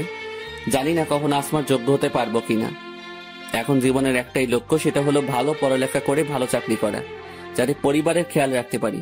যদি কখনো আসমাদের সমকক্ষ হতে পারি, তাহলে ওর কাছে ফিরে আসবো, অবহেলিত ভালোবাসার জন্য। আর যদি না পারি, তাহলে মুছে ফেলতে হবে জীবন থেকে আসমা নামটি। আজকে নিজের দোষে পারভেজকে হারালাম। যখন ও কাছে ছিল তখন বুঝতে পারি নাই, আর এখন দূরে চলে যাওয়ায় কষ্ট পাচ্ছি। জানি না ওকে আর পাবো কিনা। এসব ভাবতেছি আর বেঞ্চের উপর বসে কাঁদতেছি। তখনই মিম আসলো। তোর কি হইছে আসমা? এভাবে বেঞ্চের উপর বসে কান্না কেন করছিস? আমি অনেক ভুল করে ফেলেছি, আর সেই ভুলের জন্য আজকে পারভেজ আমাকে ছেড়ে চলে গেছে। কি হয়েছে আমাকে বল তো। মিমকে সবকিছু বললাম। সব শোনার পর ও বলল, এখন কষ্ট পেয়ে কি লাভ? পারভেজ তো আর ফিরে আসবে না। আমরা এমনই, যখন কাছে থাকে তখন তার মূল্য বুঝি না, যখন সে দূরে চলে যায় তখনই তাকে বুঝতে পারি। এখন এভাবে কেঁদে আর কি হবে? যদি ওকে সত্যিই ভালোবাসিস, তাহলে ওর জন্য অপেক্ষা করা ছাড়া আর কোনো পথ নাই তোর কাছে। হ্যাঁ, আমি তাই করব। প্রয়োজনে আমি পারভেজের জন্য সারা জীবন অপেক্ষা করব। ওকে আমি অনেক ভালোবাসি। তা এখন কান্না থামা, চল তোকে বাসায় দিয়ে আসি। জানি না আসমাকে ভুলে থাকতে পারবো কিনা। যতই ওকে ভুলে থাকার চেষ্টা করি, ততই আরো বেশি করে ওকে মনে পড়ে। তো কেমন দেখাচ্ছে কেন বাবা? তোর কি কিছু হয়েছে? না মা, কিছুই হয়নি। আমার কাছে কিছু লুকাস না বাবা, তোকে দেখেই বোঝা যাচ্ছে যে তোর কিছু হয়েছে। আর তুই তো আজকে কলেজ থেকে তাড়াতাড়ি চলে এলি, কিছু হয়ে থাকলে আমাকে বল বাবা। মাকে আসমার সাথে ঘটে যাওয়া সব কিছু বললাম। মেয়েটাকে তো অনেক ভালোবাসিস, তাহলে ওর থেকে দূরে কেন চলে এলি? কি করতাম আমি মা, ওদের আর আমাদের মধ্যে আকাশ পাতাল ব্যবধান। ওর বাবা হয়তো কখনো এই সম্পর্ক মেনে নেবে না, মেনে না নেওয়ারই কথা। কোনো বাবাই চাইবে না তার মেয়েকে কোনো গরিব ছেলের সাথে বিয়ে দিতে। এটা তুই ঠিক বলছিস, হয়তো আসমার বাবা তার মেয়ের সুখের জন্য রাজি হতো। আর তুই কি পারবি আসমাকে বলে থাকতে? তুই ঠিকই কষ্ট পাবি, আর আমরা চাই না তুই কষ্ট পাস। মিম আমাকে বাসায় পৌঁছে দিয়ে গেল। রুমে এসে কান্না করতে লাগলাম। কিছুক্ষণ পর বাবা মা আমার রুমে আসলো। মা, তুই কি অসুস্থ? মিম তোকে বাসায় দিয়ে গেল। এ কি, তুই কান্না কেন করছিস? কি হয়েছে মা, আমাদের বল। ও আমাকে ছেড়ে চলে গেছে মা, আমার নিজের ভুলের জন্য ওকে হারালাম। কার কথা বলছিস তুই? মা বাবাকে পারভেজের ব্যাপারে সব কিছু বললাম। ওই ছেলের এত সাহস যে আমার মেয়েকে কষ্ট দেয়। তুই চিন্তা করিস না মা, পারভেজের সাথেই তোর বিয়ে দেব। তুই শুধু ওর ঠিকানা দে। কিন্তু ও রাজি হবে না বাবা। তা নিয়ে তুই চিন্তা করিস না। আমার মেয়ে কষ্ট পাবে ওই ছেলের জন্য, তা আমি হতে দেব না। বিছানায় শুয়ে আছি, তখনই কে যেন দরজা নক করলো। মা গিয়ে দরজা খুলে দিল। কিছুক্ষণ পর আমাকে ডাক দিল। মা, এই লোকটা কে? আমি আসমার বাবা। আমি জানতে এসেছি তুমি আমার মেয়েকে ছেড়ে কেন চলে এলে। আমি জানি তুমি আসমাকে ভালোবাসো, আর ভবিষ্যতেও বাসবে। ওর যোগ্য হয়ে ওর কাছে ফিরে আসবে। মানুষের যোগ্যতা তার চরিত্রে ফুটে ওঠে। আর তুমি যদি আমাকে অন্য 5টা মেয়ের বাবার মতো ভাবো, তাহলে ভুল ভাববে। আমি মোটেও সেরকম নই। আমরা এখন পর্যন্ত আসমার কোনো ইচ্ছা অপূরণ রাখিনি। ও যা চেয়েছে তাই দিয়েছি। ওকে কোনোদিনও কষ্ট পেতে দেইনি। আর আজকে প্রথমবার ও কষ্ট পেল, শুধু তোমার জন্য। দেখো, আমি চাই তুমি আসমাকে বিয়ে করো। তোমার পরিচয় জানার দরকার নেই, আমরা শুধু তোমাকে জানলেই হবে। মাফ করবেন আমাকে, আমি এখন আসমাকে বিয়ে করতে পারবো না। আপনি যতটা সহজভাবে বলে দিলেন, জীবনটা ততটা সহজ নয়। আসমার 1 মাসে যা খরচ, তা হয়তো আমি 6 মাসেও আয় করতে পারি না। আর এখন আমার যা অবস্থা, তাতে আসমাকে বিয়ে করা সম্ভব নয়। তুমি আমার অফিসে কাজ করবে, তাহলে তো আর কোনো সমস্যা থাকলো না। কিন্তু আমি কষ্ট না করে কোনো কিছু পেতে চাই না। কষ্ট না করে পেলে তার কোনো মূল্য থাকে না। আমি আমার যোগ্যতা অনুযায়ী কাজ করব। আচ্ছা, তুমি তোমার যোগ্যতা অনুসারে আমার অফিসে কাজ করবে, পাশাপাশি লেখাপড়া করবে। দেখো বাবা, আসমা তোমাকে ছাড়া বাঁচতে পারবে না। ও খুবই আবেগী একটা মেয়ে, খুব অল্পতেই মানুষকে বিশ্বাস করে ফেলে। ওকে কোনোদিনও এভাবে কাঁদতে দেখিনি, আজকে প্রথমবার দেখলাম। দয়া করে তুমি আপনি আসমাকে আমার সাথে বিয়ের কথা বলবেন না, এটা ওর জন্য সারপ্রাইজ। আচ্ছা ঠিক আছে, তবে আমি চাই তুমি সকালে তোমার দেওয়া বাড়িতে ওঠো। প্লিজ কিছু মনে করো না। আমি এটা দেব না, অফিস থেকে তোমাকে দেওয়া হবে। তার বিনিময়ে মাসিক বেতন থেকে টাকা কেটে রাখা হবে, তোমার বেতন থেকে। তোমরা সেই বাড়িতে উঠবা, সেখানেই বিয়ের কার্যক্রম হবে। আচ্ছা ঠিক আছে, তাহলে আমি এখন চলি, কালকেই তোমাদের বিয়ে হবে। বাবা, পারভেজ কি বললো? ও রাজি হয়নি মা। আমি জেদ করে তোর বিয়ে অন্য এক জায়গায় ঠিক করে ফেলেছি। এটা কি হয়ে গেল? তুই যদি এই বিয়ে না করিস তাহলে আমার মরা মুখ দেখবি। কথাটা আমি বলে গেলাম, মনে রাখিস। এটা কি হয়ে গেল?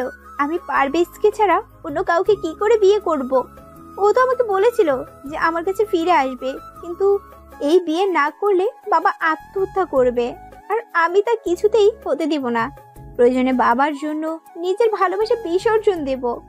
আজকে আমার বিয়ে, কিন্তু আমার তাতে কোনো খেয়াল নেই। আমি শুধু পারভেজের কথা ভেবেই চলেছি। কার সাথে আমার বিয়ে হচ্ছে তা জানারও ইচ্ছে নেই। কবুল বলার সময় বারবার চোখের সামনে পারভেজের মুখটা ভেসে উঠল। তখনই বাবার কথা মনে পড়ে গেল। তারপর কবুল বলে দিলাম। বাসর ঘরে বসে আছি। শুনেছি এই দিনটা নাকি মেয়েদের জীবনের শ্রেষ্ঠ রাত, কিন্তু আমার কাছে আজাবের মতন মনে হচ্ছে। কিছুক্ষণ পর কেউ একজন বাসর ঘরে প্রবেশ করলো, তারপর বলল, শুনেছি বাসর ঘরে স্বামী আসলে তাকে সালাম দিতে হয়, কিন্তু আপনি তা জানেন না মনে হচ্ছে। দেখুন, আপনাকে আমি স্বামী হিসেবে মানতে পারবো না। আমি অন্য একজনকে ভালোবাসি, বাবার জন্য বিয়েটা করেছি। আপনি বললেই তো আর হবে না। আপনি আমার বউ, আপনার উপর আমার অধিকার আছে, আর আমি আমার অধিকার আদায় করেই ছাড়বো। দেখুন, ভালো হবে না কিন্তু। যখনই সামনে তাকালাম আমি অবাক পারভেজকে দেখে। তুমি আমাকে অনেক কষ্ট দিয়েছো, তাই তোমাকে তার শাস্তি দিলাম। তুমি জানো আমি কতটা কষ্ট পেয়েছি? আর কখনো কষ্ট দিব না, তোমাকে অনেক ভালোবাসবো। আমি খুবই দুঃখিত তোমাকে অপমান করার জন্য। দয়া করে আমাকে মাফ করে দাও। এসব কথা এখন বাদ দাও, রাজ্যে ফুরিয়ে যাচ্ছে। বাসর করব কখন? আজকে কোনো বাসর হবে না। কেন? তুমি আমাকে কষ্ট দিয়েছো তাই। তুমি বললেই তো আর আমি মানবো না। আমি আমার অধিকার ঠিকই বুঝে নিব, এটা বলেই আসমাকে জড়িয়ে ধরলাম। এই সবাই দেখছে তো, লাইট বন্ধ করো। লাইট বন্ধ করে আসমাকে নিয়ে সুখের সাগর পাড়ি দিতে গেলাম।